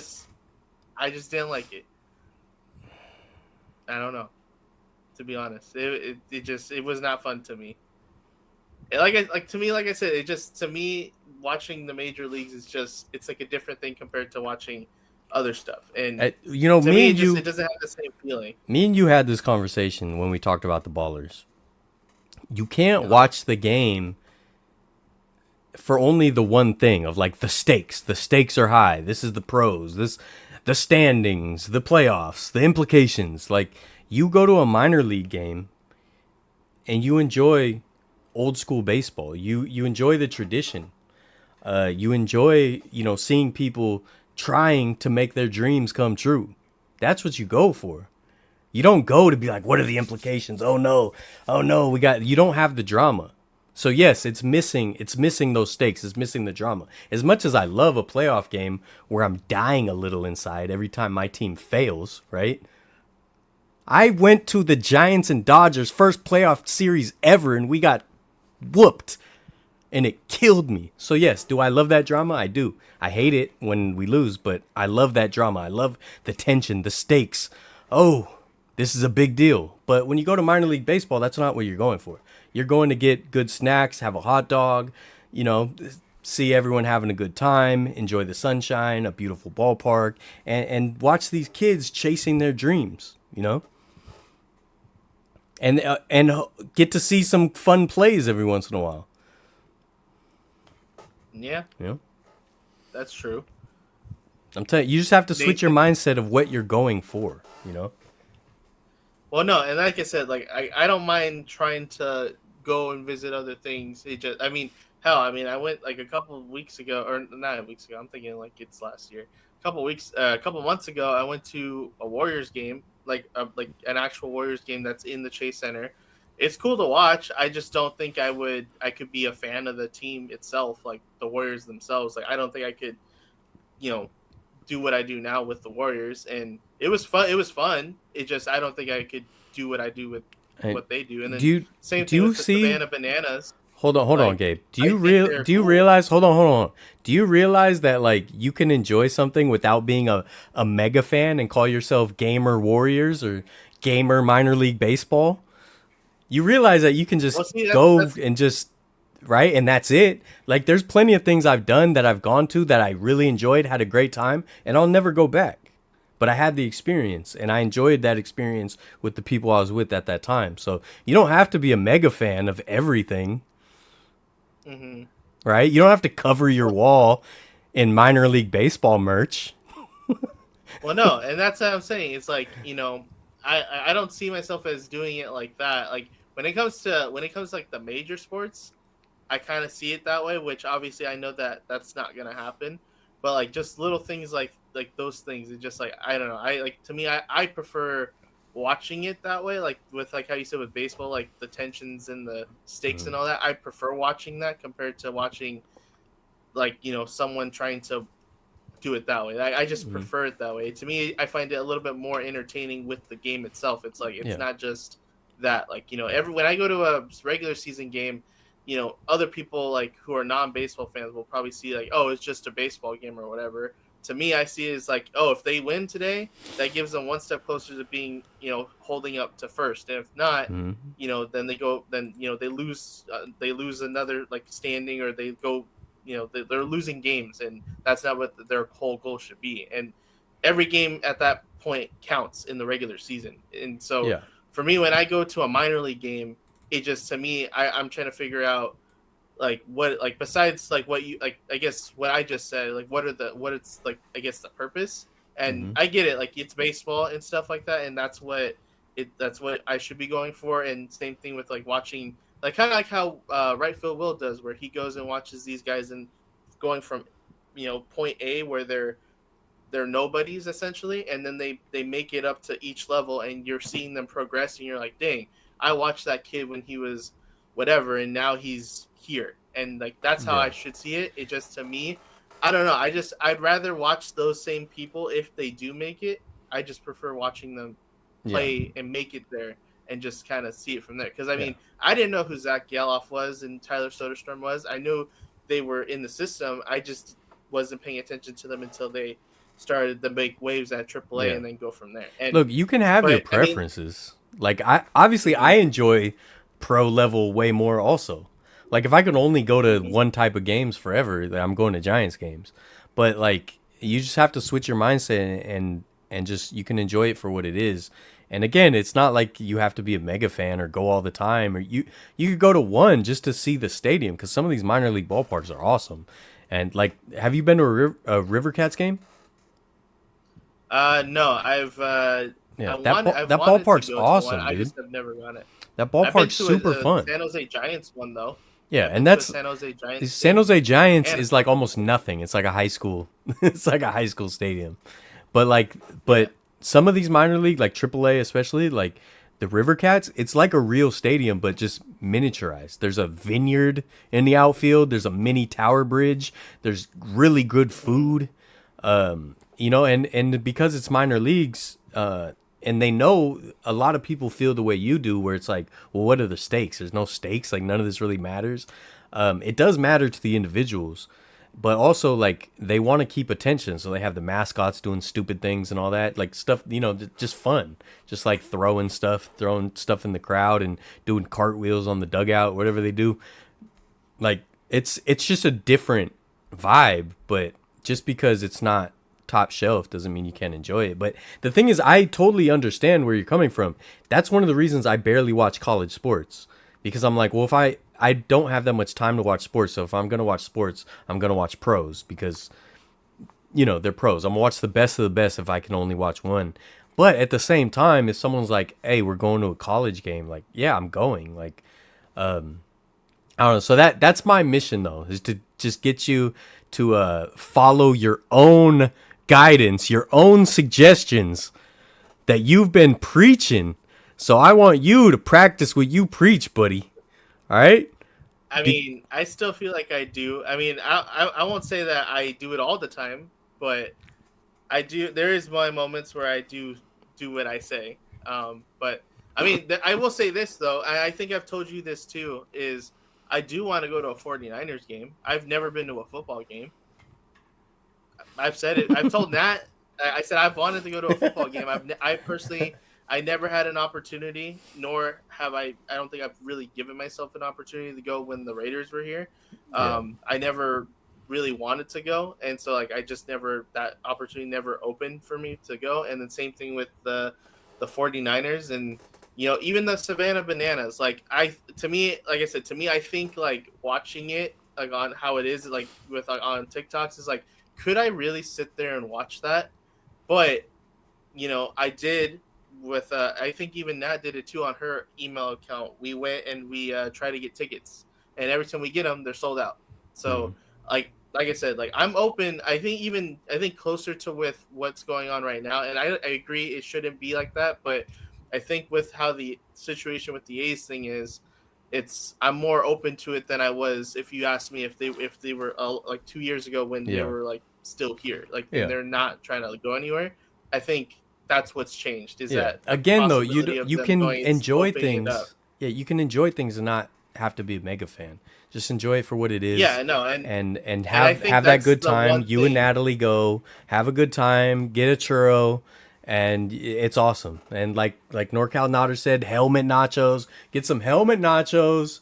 Enjoy the That's sunshine. at North Carolina Otters. Yeah, yeah, buddy. That's- I What the bring heck? in I bring in the big guests. All right, the big guns show up for this. All right. No, I'm just kidding. This guy. Gabe brought all the stars. Gabe Get out of here. Gabe rolled out the red carpet for all the stars. And my cousin says we need to go to Reno to go to, I guess, an Aces game, and yeah, Virginia City. But yeah, it's Savannah Bananas. It's not, you know what I mean. You're not fighting for a playoff spot. It's the Harlem Globetrotters of baseball. You're just having a good time. So this is what I want to see from you, Gabe. Right? If you go to a baseball game this year, you're going to Rockies and Giants. All right. So this is what I want from you. Yeah. Okay, and I expect to see this in the video that you're gonna make. Okay. When they start playing the stupid music and the dance cam comes on, I want you standing up, getting down. That's what I want. I want Gabe They to do start. that? I want Gabe to start opening up more, and I want him to let loose. And look, I'm a super introvert. Super introvert. I hate leaving my apartment. It's hard. Dude, I'm alone most of the time. It's so hard for me sometimes to even leave, to even put shoes on. But No, I know. but this is something I fought because I spent so many years doing nothing because I was too introverted, and I'm like, man, I'm missing out on all these things. I'm missing out on dude, like, you know what, like an eye-opening thought that I had. And I get a lot of these, but I used to have these VHS tapes when I was a kid that Y'all are crazy in the chat. I had these VHS tapes as a kid that were like, one of them was like the world's best roller coasters, then one was like America's best roller coasters, right? And these were VHS tapes. This is before YouTube and all that. So like I got these tapes and it was so exciting to be able to watch. They would like do like a whole thing about the roller coaster, like a little documentary thing, and then show you like an on ride. They would like put a camera on the ride and show you the ride. And this is the first time I could see something like that at home. So there's all these Oh roller my coasters. There's all these roller coasters that I like grew up watching all the time on these tapes. And then, like a year or two ago, I was just looking up random like roller coaster history. There was a bunch of roller coasters on those tapes that were now gone. They were dismantled. They were replaced. I can never ride them. And in my head, since I was a kid watching those tapes, I was like, oh, someday I'm going to ride all these. But I procrastinated. I didn't live life. And now these roller coasters don't exist anymore. And I can never ride them. So I'm telling you, life begins. What is it? Where your comfort zone and what? No, life begins where your Life comfort begins at the end of your at the comfort end of your zone. comfort zone. Let's go. Gabe Okay. is gonna start by dancing on the dance cam at Coors Field. They don't have that. Oh, come on, they will. What stadium doesn't? No, Are- not the A's. Costs too much, bro. Mitchell says he's never been to a football game either. You're right there in Vegas, though. You can go to a cheap one. Yeah, Bananas tickets are super hard to get. They sell out and then they're like $500 resale. So it's like, I want to go. But if I go see them, I want to see it in Savannah, I don't really want to see the tour version. Why not? Because I want to see it in their place, John you know what I Cena mean? showed up. What? They said John Cena showed up. Where? Here? Where were they? Sacramento? At the, Savannah. I don't know where they were at, but John Cena showed up at the Savannah Bananas, and he did whatever he was doing, and then Roy Oswalt and who's the other dude? There's another. It was another famous pitcher. Um, Hmm. there was another. I can't think of his name right now, but there was another person who showed up and they were pitching like a couple innings, and I was like, wow, that's cool. Yeah, I mean, look, I love the I Savannah wouldn't be Bananas. surprised if Jose Canseco showed up. Yeah, I'm just saying, if I see them play, I want to see them for the first time I see them play. I want it to be That's like who their it was, home Roger their home Clemens. ballpark. Thank you Oh, for that's your right. throwback. I saw that. I saw that. Yeah, Roger Clemens just played for them. Speaking of, That's where JB's from. I'm gonna give you guys a. I'm not even gonna say anything. I'm just gonna give you guys a hint at an upcoming episode since you just reminded me. Yeah, I can't see it. So. Yeah, you're not gonna be able to see it, but okay. If anyone knows what this means, call it out. Otherwise, wait for the episode. Okay, it's Jose Canseco. Okay, that's Jose Canseco. Have any guesses what this episode could be? Get your votes in. All right, we got people ready to receive your call. It's a dial-a-thon. Is this the River Cats? No, it sure isn't, buddy. What is it? It sure isn't. That's it. Time's up. You shot. guys lose. Okay, you guys lose. But it is an upcoming episode. Okay, it's already filmed. It was filmed a long time ago. I've just been waiting to put it out. Who knew the Astrodome had a sister theme park across the freeway connected by a bridge? Yeah, we talked about that. Astro World. Yeah. What else were we gonna talk about, Gabriel? Huh? Other than you dancing at Coors Field. I don't know. Let me look back at my notes. I don't remember exactly. I mean, I could yap. I could yap, right? I think we had was there a quiz? Oh, you wanted? Did you have a quiz ready or no? Because I didn't make a quiz. No, I thought we were gonna do a quiz. Oh, so you just came up with an idea and threw it on my lap and said, "Hey, make a quiz." Because if I recall correctly, you said, "Do you have any topics of discussion to let you know?" Mm-hmm. So that was me letting you know, like. So like that I needed to go to work. That's messed up, man. Up, bro. That's messed up. All right, we can set one up for another time then. When the day that Jose Canseco did steroids. What team is worse, the Cowboys or the Astros? The Cowboys. Cowboys. The Astros did something awful. They're kind of. I still feel like there's. Still feel like they're a scapegoat because other teams are doing the same thing. It was still awful. Dylan. And Astros have a really cool history besides that. They really do. Trash. Make a quiz boy. Who is supposed to prepare the quiz? Answer.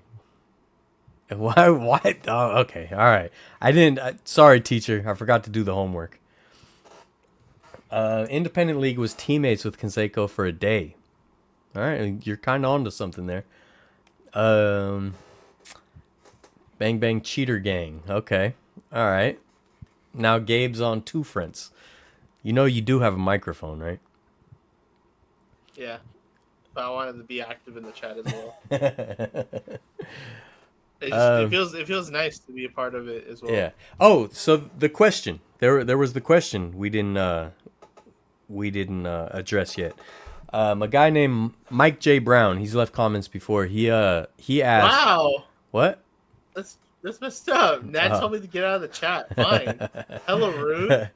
All right. So Mike J. Brown asked a question. He asked me to address it in a video or whatever. I was like, I'll talk about it on the live stream last week and I forgot, so I'll do it this week. He asked me what it was like when Deion Sanders came to the 49ers for one season. We won the Super Bowl. And he went to the Cowboys. But at the time, he was still on the Giants, I believe. Let me get the dates right. And he just asked how I felt about that. Oh, all right, Diosa, see you, man. Let me see if I can get these dates right to make sure what the overlap While was. he It, looks it, for it was that, only a few months, but use code gamer to save 10% on last dive bar. so okay, yeah. So a few months after he won the Super Bowl with us, he was traded to the San Francisco Giants over in the MLB. Right. So he only played for one season, I want to say, or two. Was it one or two? I think one season. Yeah, he only played the 1995 season, but at the time, he was also on the Dallas Cowboys, which obviously killed me. Right. So, what's up, Leighton? Um, so I really tried to compartmentalize it as a kid. I'll be honest though, when Dion went to the Cowboys, I kind of tried to like almost pretend he retired and just not think about it because it bothered me so much. And you know, of course, they went and won the Super Bowl the next season, which sucked. So for years, for a very long time, I didn't really like think about Dion. He was one of my favorite players. I mean, in both sports, like I was one of those like obsessed with Dion kids. Like obsessed with Dion. I tried to dress like him. When I played sports, I tried to like wear my equipment like him. I loved Dion so much. So when he went to the Cowboys, I kind of just tried to forget about him for a long time. It wasn't until like he retired that I started being like, oh, I like Dion again. And I was wearing a Dion pin in the Giants Fan Fest video. If you noticed on my hat, there was a Dion pin. If you look close, so it killed me when he went to the Cowboys, to be honest. But I was happy he was on the Giants. He didn't do much with us, so it was very short lived. I don't even think he played the full season. It's hard to remember. I still would like a maybe a Giants jersey of Deion Sanders would be cool, throwback. But I was able to compartmentalize it, so I Got didn't you. really think about it. But I brought that up also because I know Gabe, you've as an A's fan, this is like a notorious thing with the A's. They build up this great young talent that become fan favorites, and then they ship them off. They either trade them, they don't re-sign them, whatever. How does it feel for you when a player that you really like is now on a different team? Um, it's the feeling has gone. I guess the perfect word for this would be numb, at this point. But sometimes it's harder than others. I mean, because like when I think it was Stephen, who was it? Stephen Vogt or was it? I'll say this. So when it was Josh Reddick, I was a really big fan of Josh Reddick, Hmm. and obviously I liked him for being a ball player, being like doing all of his like Spider-Man catches and all that. And then I found out he was a wrestling fan, and I don't think anybody really here knows this except for my family. But one thing is that my dad has this wrestling promotion called Stars of Wrestling with his partner, and they used to do wrestling shows all the time. And so they would always bring in wrestlers, some former WWE wrestlers and other independent wrestlers around, and he just left. He just left me here. Okay, I'll just tell you guys the story anyway.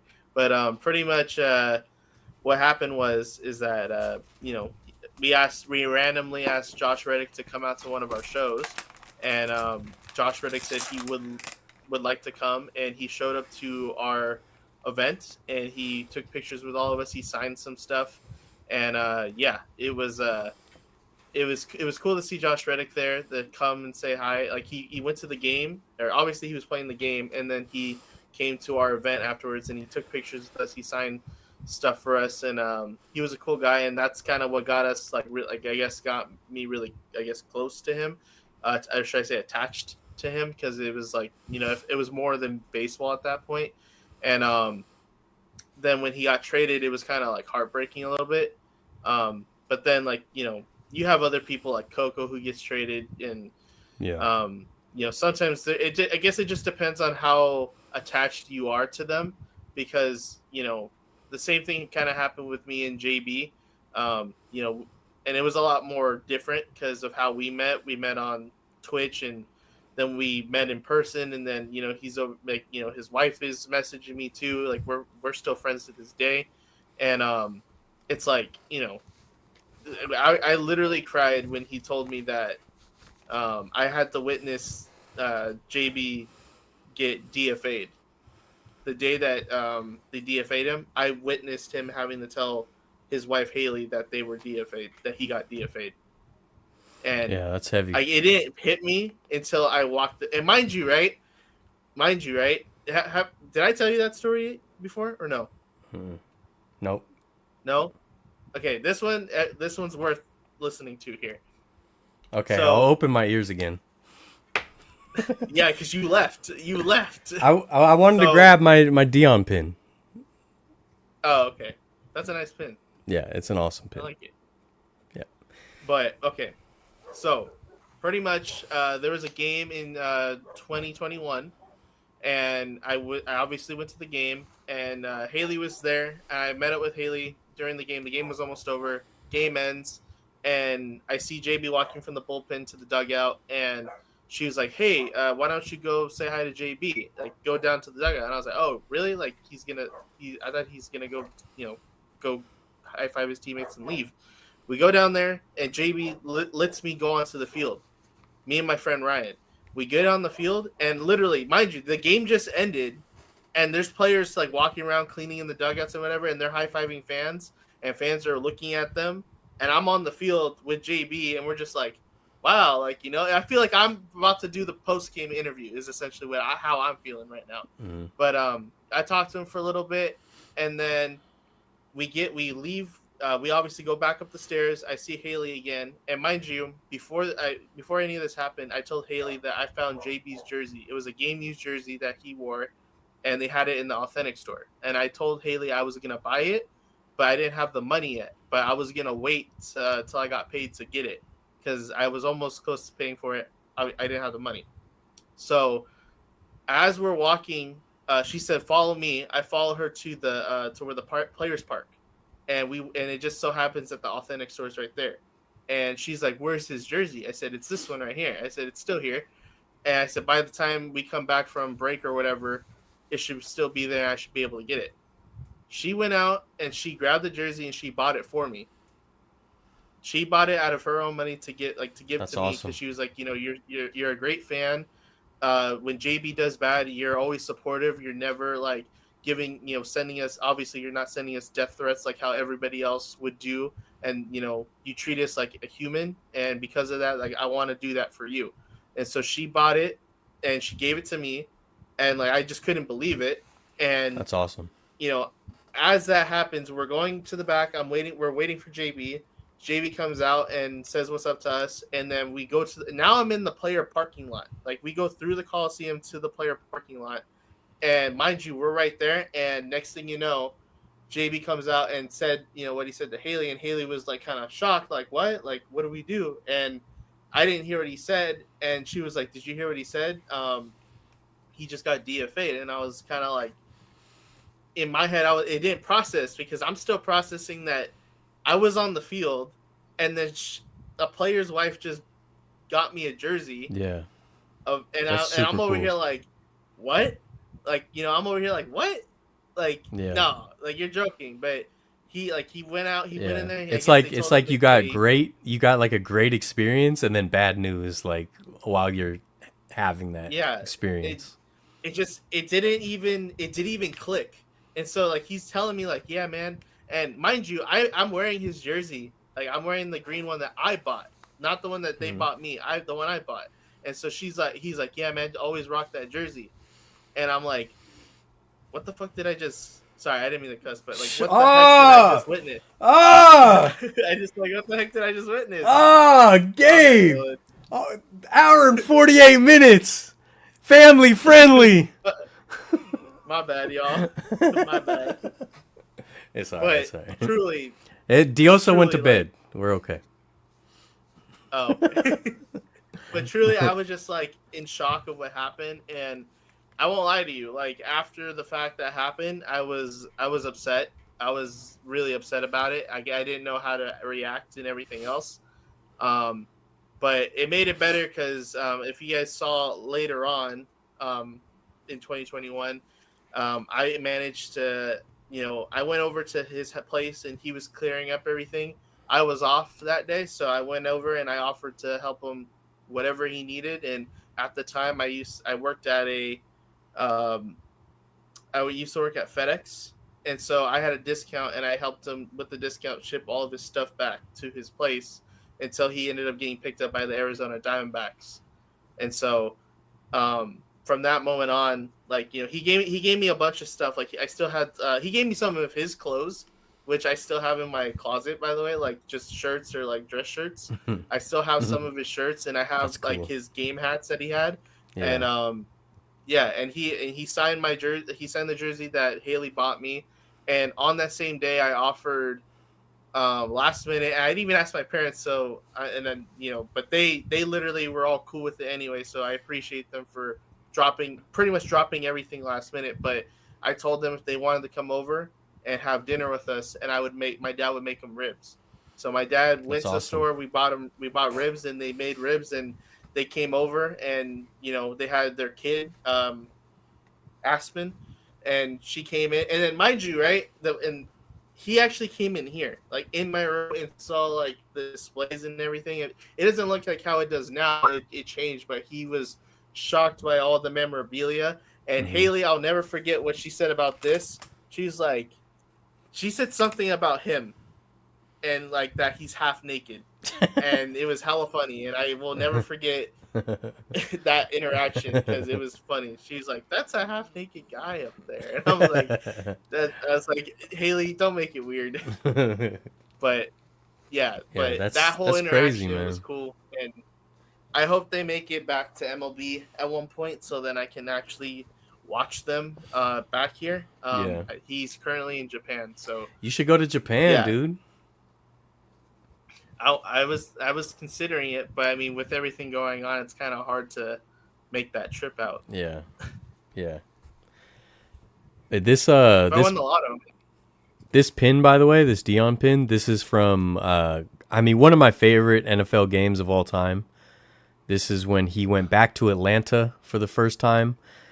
He fist fought Andre Rison at the line of scrimmage, and then later on in the game, got a pick six down the sidelines. He starts high stepping super early past the Falcons sidelines and is looking back at the Falcons sidelines as he goes by. Just a really fun, like, sports rivalry type of moment. So yeah, but it took me until he retired and everything for me to like start loving Dion again, just because the Cowboys thing hurt so much. And also, yeah, I feel that like when you lose players, like I'm kind of processing Brandon Crawford being on the Cardinals now. We lost Brandon Belt, and having to watch him in the playoffs with the Blue Jays was hard. I tell this story a lot, but when I was a kid, I came home and like I usually did, just would immediately turn on ESPN as soon as I got home to watch, Sports Center or whatever was on, and found out that Chris Webber had been traded to the Washington Bullets for Tom Gugliotta, and I started crying. He had just won Rookie of the Year with the Warriors. Obviously, he felt like he was the future of the franchise, and it was ripped away from me. So yeah, it's not easy to process. But as far as like Dion being on the Giants while he was on the Cowboys, I just compartmentalized it and almost like it was two different people. Yeah, I'll show you. I also have a hella pin here, and I like this pin. You couldn't really see it in the episode. But these are the pins I wore in the FanFest video. I haven't taken them off, but I have this. It's hard to see. It says Thug Life. It's Tupac's tattoo from his stomach here. So I love that's Tupac. cool. So, and also in regards to the f bomb, because people were making jokes. I cuss a lot. Like I don't care about cussing. It doesn't bother me. The only reason I make it a point, and the thing is, Pickvan, my cousin, he cusses more than anyone I know. I've had to cut out whole portions of things we filmed because he wouldn't stop cussing.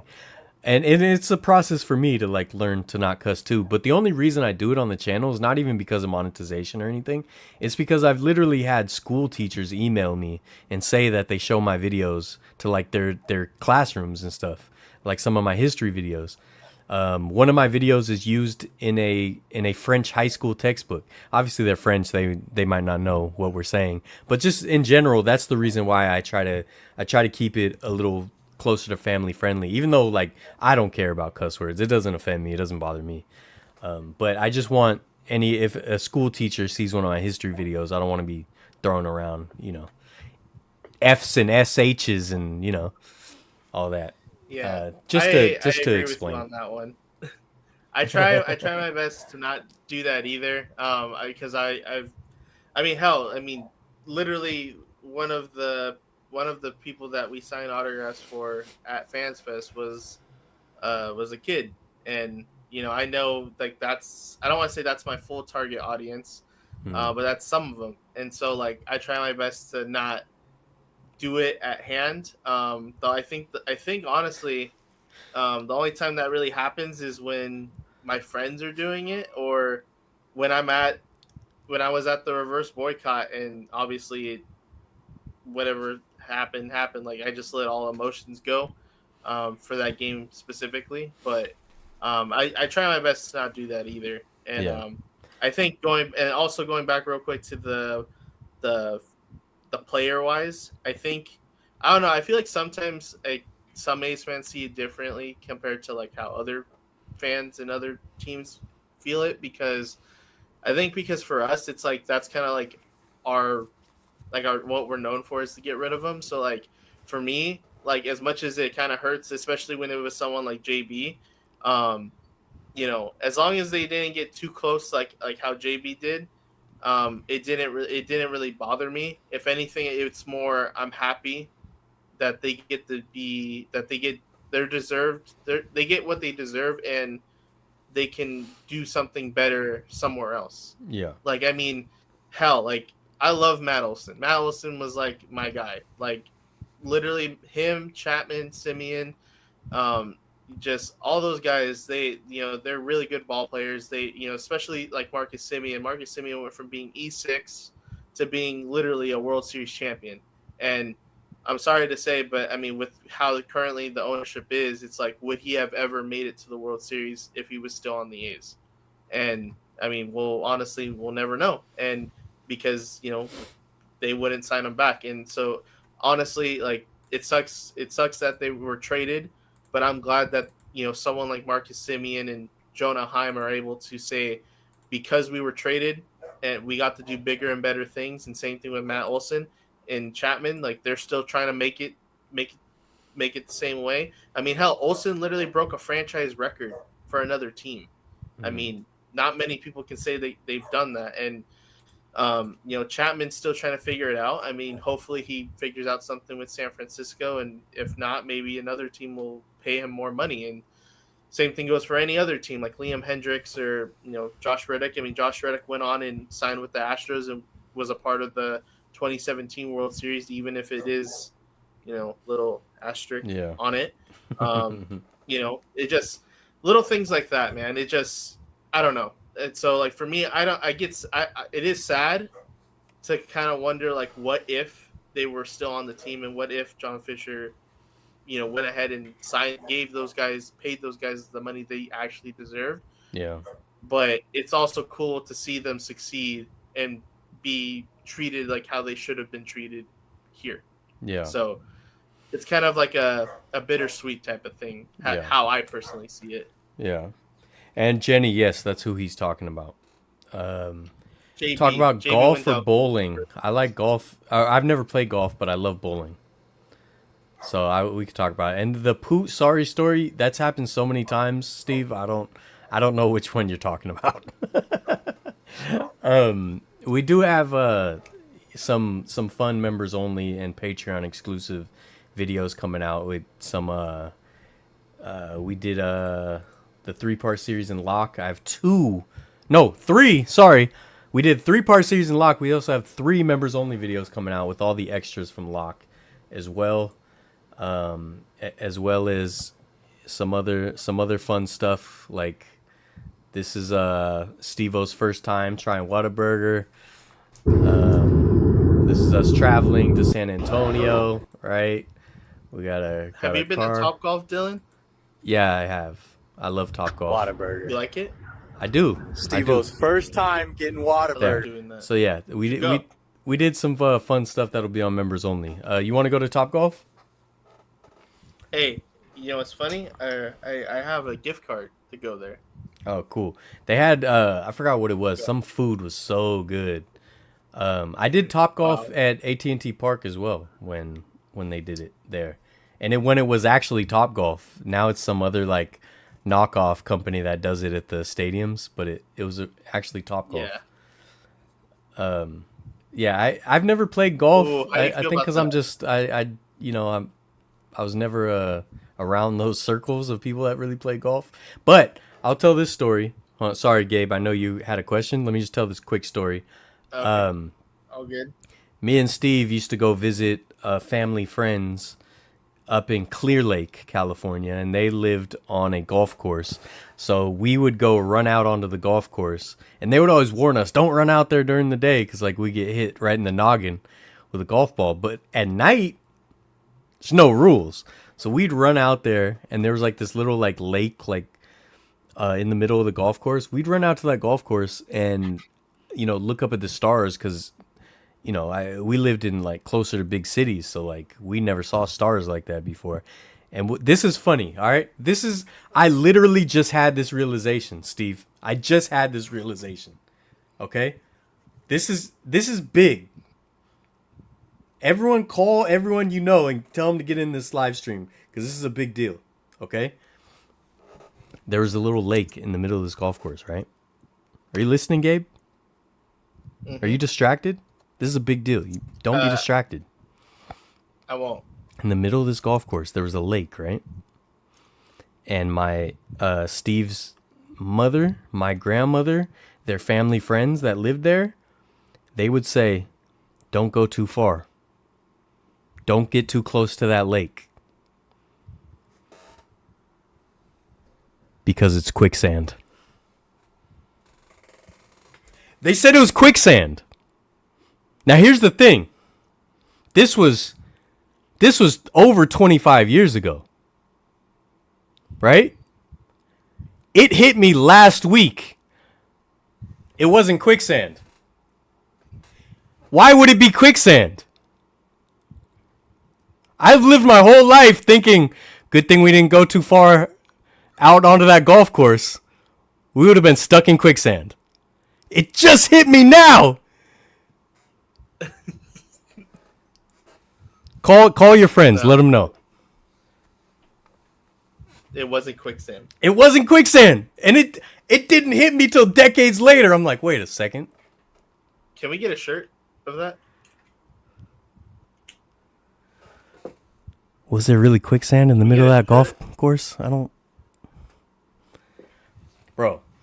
That needs to be your next shirt on your shop, bro. Was it quicksand?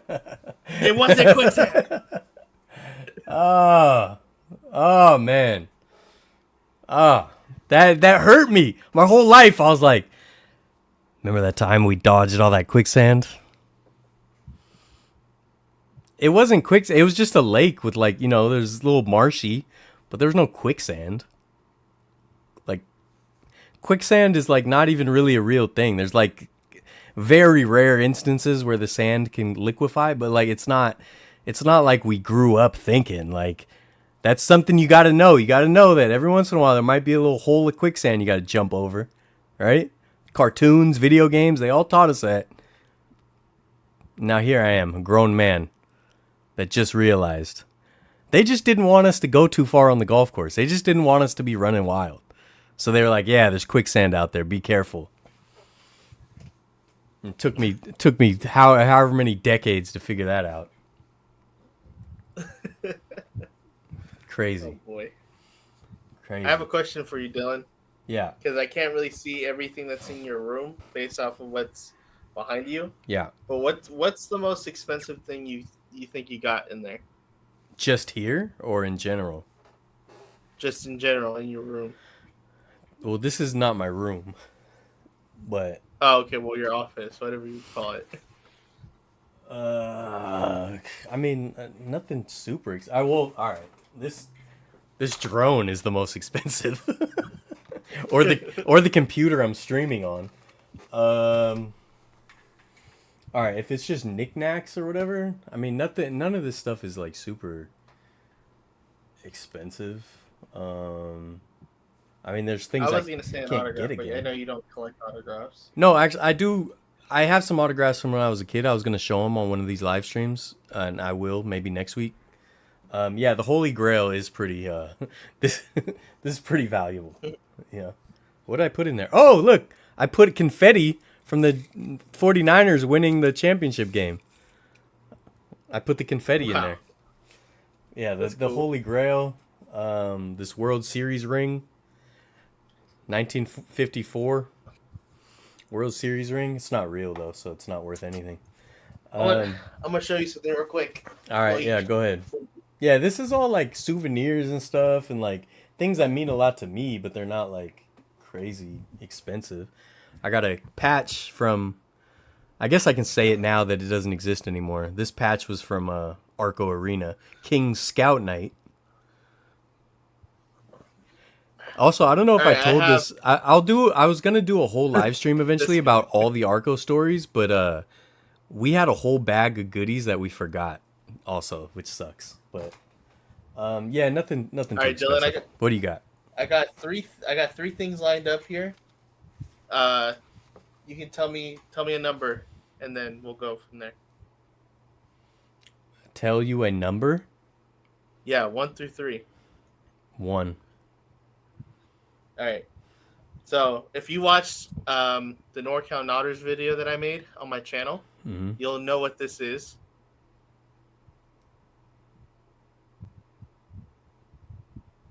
Do you know what this is? It's not a Rubik's Cube. It's an LED, right, from the board.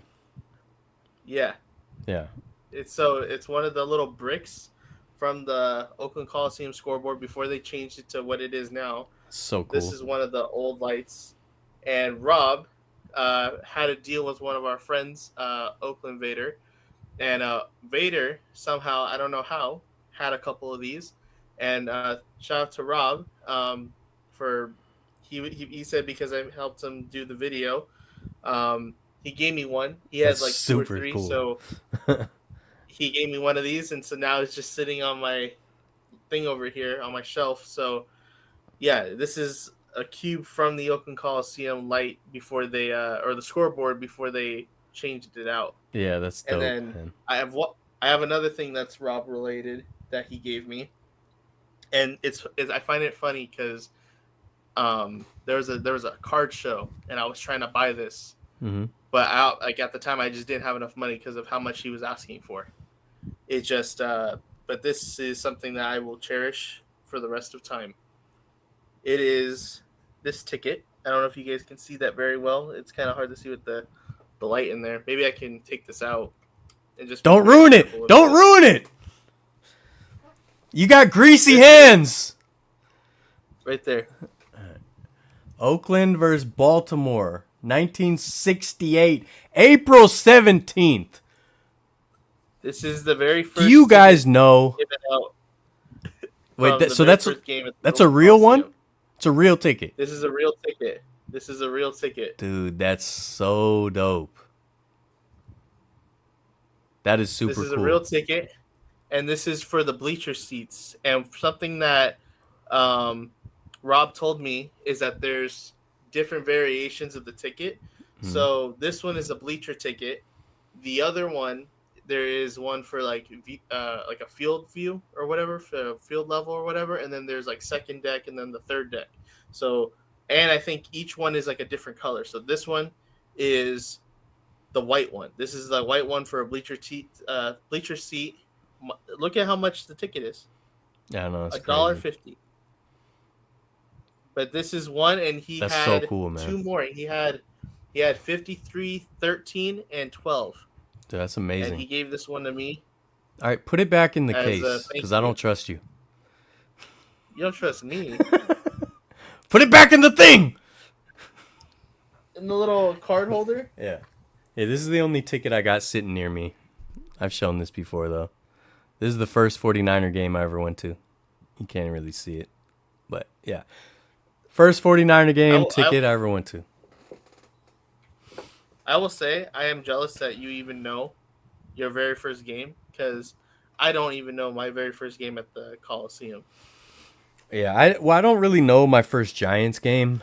I know it was against the Cubs. It was either 89 or 90. I don't remember which year. I thought one of my aunts was with me, but then my mom said she doesn't remember my aunt going with us to a game. So yeah, I barely remember. I put in the candlestick video. I was running up and down the bleacher stairs. That's all I remember. I have What's up, one Ezekiel? last thing to show you. So this right here is something that somebody made for me custom, and I think it's really cool. So it says I'll be the judge of that. All right. So it's this, hey, don't gaslight me. Don't gaslight me into thinking something's cool. All right. Let me be the judge if it's cool or not. Can you see his username or no? No, I can't. No. Looks like it says Whataburger. Trading. It says Yuck Trading Co. Okay. It's this person who makes action figures. So this right here is a action figure, and it's a little mini person. Yeah. I can take it out real quick because you keep taking everything out and ruining it. I already took it out already. Oh my god! You were probably eating seasoned fries before this, and now you're Cheeto dust. So what he does is that he makes his own little custom action figures, and he said that he was planning on making baseball versions, and so he made one with A's colors and the A's logo on the back. Yeah. And he sent this to me, and on the back, hopefully you guys can read that. Move it over a little bit. Custom. Move it over. Oh. Yep, right there, right there. From the stars step forth to combat evil. His name is Aspherius. Yep. Does it say? Is it signed also? Custom one. So it's hard to see. Yeah. So it's custom one, and he also left this little message for me, which is sell the team. Oh, nice. That's cool. Yeah, that's awesome. And so I just thought it was cool. I wanted to give him a shout out too, because he sent it to me, and it's like a little it's like a little bug guy. Yeah.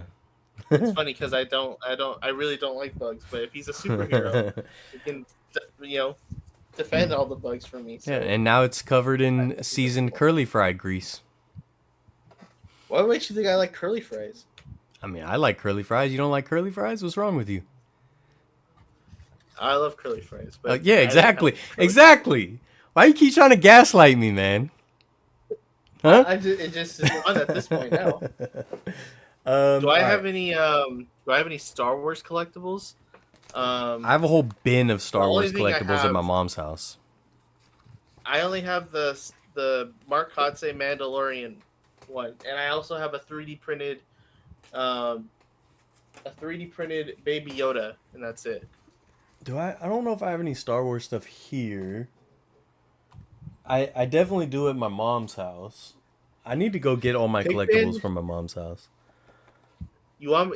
You said is it reasonable that I should make? What is it? I'm not. I have artisanal trading cards. Level. Artisanal trading cards. No, we got Steve-O custom cards for that. Not you, a different Steve-O. Yeah.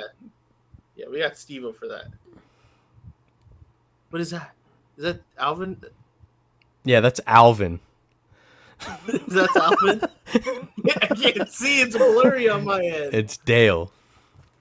Or Chip. Sorry, Chip. A Vader helmet? Oh, do I have that? Actually, Rob, funny story about that.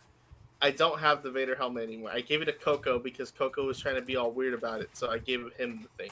I gave him the Vader helmet. What else I got? I do have a trading card, Pick Van. I do have a trading card. I have a trading card. I have a trading card of my brother here that I made. I have trading cards of me and both my brothers that I made a few years ago. Oh, look. We trade 1-for-1. Yeah. I need to make an updated one. Yeah, me too. I want to make one. I received a game. He sits in left field bleachers. You can subscribe to his YouTube channel, Gamer Athletics. He has well over 1,000 subscribers on YouTube. Look at that. These cards were made in 2020, so I haven't made one since. But I think I should make a new one with me catching the Ramon home run. I feel like that would Yeah. be pretty cool. Oh, by the way, if anyone knows a Cecilia out there. I was serious about that. Oh, nice. Yeah, I'm down to go. I love Top Golf. Me and Pig Van, we found this at a Sacramento Kings game last year. My first game, Cecilia. So Cecilia left and lost her first game pin. I put it in the episode, but nobody reached out. If anyone knows a Cecilia, put the word out. This is very important. All right? Call your friends. Go knock on some doors. Check with your neighbors. Maybe call your local senator and see. What if they traveled in and then they left? Well, yeah, that's why we're live on YouTube to well over 1,000 subscribers right now. We need to find Cecilia, and we need to find Cecilia and cast a wide net, because like you said, she might not be in Sacramento. She could be in Roseville. She could be in Nevada City. In Los Angeles. Yeah, exactly. She could be in Wichita, Kansas. The Dodgers game. Ooh, well, I'll keep this then. But if not, Cecilia, wherever you are, we need to get you your pin back. This is crucial, right? If someone can get the DOD on the phone, if someone can get the FBI on the horn, we need to find Cecilia and get her first game pin, because this is a great, great memory and it needs to be preserved. So if anyone ever knows a Cecilia, we have your pin. It's in safekeeping. Yeah. That was my big update for the day. Ezekiel, to answer your question, yes, I will be going to games this year. I will have a better explanation for it later. I can't really explain it enough right now, but the short answer is yes, I will be going to some A's games this year. Yeah. Yeah. He's a Will Dylan be documentarian. Yeah, I already said I'm gonna go probably just a 1, honestly. I just want to go to 1 towards the end of the season. I am going to the Giants. I am going to the Giants opening day. That'll be fun. Will you be there? Probably not. Unfortunately. Why? Why not? Because I have a lot of bills to pay. Okay. So why? If people want to become members or go to the print shop and buy a print, they could help me. Someone donate but $30. If it's not, donate $30 right now. Yeah. No, I don't like donations. I like to get a product, right? I don't want handouts. We have awesome prints on the print shop. We have a members only with behind the scenes videos, right? I'd rather that, because then it's for a reason. It's not just giving me handouts. I don't want that.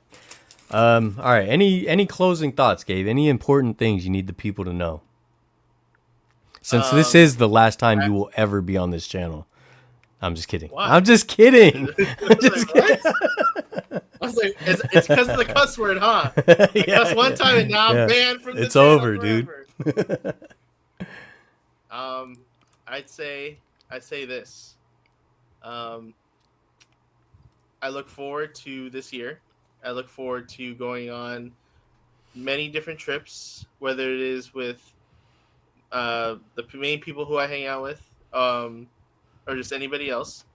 I look forward to making videos and other stuff with you, and doing a lot more collaborations and stuff like this. And maybe if you want me to, you can invite me back. I'll be free on Sunday, so I don't be in the little chat. No offense, chat, but I'd rather be with Dylan in the thing. But I'll say that, and then also I will be going to games. Boycotts will be happening. go to summerofboycott.com for updates and follow Last Dive Bar in the Oakland 68s. And also, if you guys want to go to Last Dive Bar and get any merch, use code GAMER to save yourself 10%. Yep, go That's get pretty yourself a much it. shirt. No, Natalie, you did because mention. no. Natalie did mention the twin earlier. They must have been shockingly handsome and charismatic and just a delight to be around. So I'm very happy for you. And yeah, Gabe, will you ever go see the A's in Las Vegas? No. He says no. Off camera, he says no. And NorCal Nodders is definitely invited on the live stream. For sure. Oh, come on, dude. Like, I just said I was joking about you. Yeah, there we go. There we go. There we go. All right. I was about to send Barry Bonds over there. Like, go get him. Go get him. Yeah, no, I hope you guys like enjoy, you know, I know people have mentioned I should have a guest. Obviously Gabe, you know, had to be first. I don't know. Dang. I don't know if I would have a guest like every week just because it's harder to coordinate. And sometimes I'm literally just like at the last minute jumping on the computer. So the coordination part will probably make it so I'm not having a guest every week. Unless that just became super popular, then sure. But I think sometimes I'll just ramble and rave on my own and chat with you guys. But we'll see how it goes. I'm happy I started this Sunday night live stream, and it's been really fun so far. And I've been disciplined. I haven't missed a Sunday yet, which I'm really proud of myself for. Let's go. Yeah, I also have I put a poll up. Some of you guys had voted and voiced your beliefs about an upcoming video I'm working on. The first cut of it is very long, and I just get scared of putting out long videos because the retention time goes down, which hurts it in the algorithm. And it's much harder to have a longer video have success on YouTube. But I was able to cut it down significantly without losing much. And so what I decided to do was I'm going to put out the full video, but cut down, like more concise, not super short, but a little more concise. And then all the extra footage I'm going to put in a VIP episode, but I'm going to make that VIP episode public as like a preview of what the members only VIP videos are like. So you can get an idea that, you know, there's a lot of fun behind the scenes stuff that I just put out on members only. And there's a lot more coming as well. So, that's a way for you to support the channel and support everything we're doing around here while also getting, extra entertainment and a behind the scenes look and all that. But all right, no pressure. Just putting it out there. And yeah, so that'll be out. I was going to put it out this week, but it'll probably be the week after. And I have some other cool stuff that I might film actually this coming week. And I've been teasing it, but I'm going to do some local, really awesome local history that I've been excited about. Now that I got the new drone, I was literally waiting on the new drone. Now that I got the drone, I can really document things the way I wanted to. Gabe, if you need anything droned, let me know. The new drone is crazy. I love it. Have you got any Coliseum shots yet? Not with the new drone. I got some, with my other drone, which were used for the Oakland Ballers promos and the Summer of Sale documentary promos. Yup. So yeah, but I will get some more cool ones with the new drone as well, and put some prints up in the print shop. You know what I mean? Let's catch up on the chat before we close this out. Make sure Gabe became a Dodgers fan. Don't even say that. Let's not even. Gabe, as a representative of chat, I am indeed offended. All right, pretty rad shirt. Grab me one. I will pay. You can get it online. You know that, right? LastDiveBar.com using code GAMER. Yeah, use the code GAMER and then you save what he said. That exact amount. I've been busy keeping my Madden rosters current. Wow. Niners fans need to relax. We'll still be top 5. I'm not worried at all. I'm not worried at all. Yeah, me As long as neither. we get O-line help. Hey. Exactly. All right. You're What? you're giving real sports ball energy right now. All right? What's that? When people don't like sports, they're like, "Oh, what are you talking about? Sports ball?" Well, see, all I right? didn't do that. I was saying like if I knew, and I do know. Like, Oh, okay. but we're gonna do it this year, dude. Okay. Yep. So yeah, Cowboys, Cowgirls. Am I right? so like they said, it is kind of going to be two parts. It's going to be two parts, and the first part will be the full main video. Second part will just be kind of the extra stuff that didn't fit the full video with some other fun stuff attached to it. And there's also, like I said, 3 members only videos from Lock. Because we were in Lock, me and my cousin were in Lock for 3 days. We filmed 3 episodes, but in those 3 days, we filmed like 6 hours of footage. So even in the 3 episodes, there's a ton of stuff left on the cutting room floor and just goofy stuff. One of them is definitely like a behind the scenes of how we did the clone gags and things like that. But yeah, so the video I asked about in the poll, you guys will get to see all of it. It'll just be in 2 separate videos. Drone all the restaurants leaving Heggenberger. They do need to revitalize that whole area, and John Fisher could have been a good guy to revitalize the whole area, but instead, he wanted to be difficult. If he had money to do it, of course. I'm not gonna do rock paper scissors because it gives me too much anxiety because I have serious issues when it comes to competition. I'm overly competitive, and it will bother me. It will ruin me. No, don't start now because then we're gonna be playing this all night. Like with Top Golf, there's gonna be food, so at least I can distract myself with the food. Otherwise, I'm too competitive. I've done that my whole life. Yeah, my whole life. There's activities I will bow out because I'm like, no, I'm gonna get too no.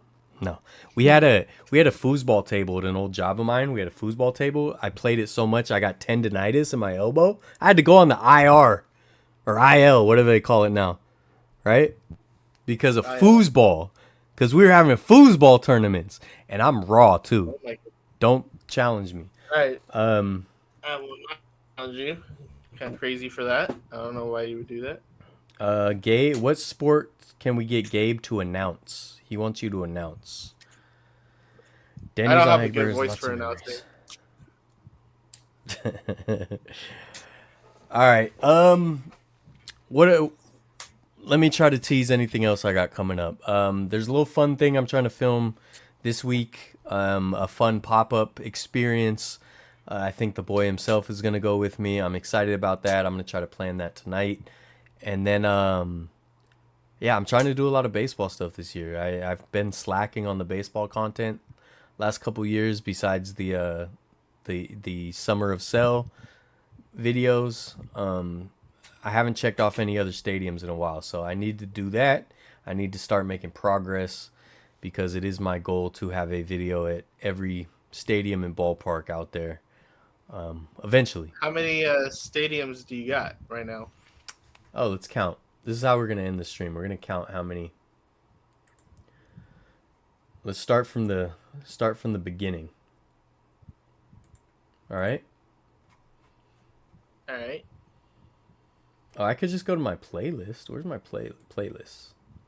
I do have playlists to make it easier. Well, I got 78 videos in my sports and stadiums playlist. All right. Thanks, Mitchell. Let's see. Of course, we got Oracle Park, AT&T Park, Oracle Arena, Levi's Stadium, Candlestick Park, Globe Life Park. Yeah. Globe Life Park in Texas, a lot of these no longer you can see games at, by the way. You can see football at Globe Life Park. It's now Choctaw Stadium, something like that. No more baseball, though. I saw baseball. Oracle Arena, Levi's, so that. The Coliseum. The Coliseum again. Jack Murphy Stadium, a.k.a. Qualcomm Stadium. StubHub Center, where the LA Galaxy play soccer. I saw the 49ers and Chargers play a game there. I saw 2 Giants and Mets games at Citi Field in Queens, New York. I went to the Moda Center in Portland to see Lakers and Blazers. I saw baseball and football at the Coliseum, AT&T Park Tour. I did a video at Petco Park. Not the greatest video, but that's fine. LA Coliseum for 49ers versus Rams on Christmas Eve.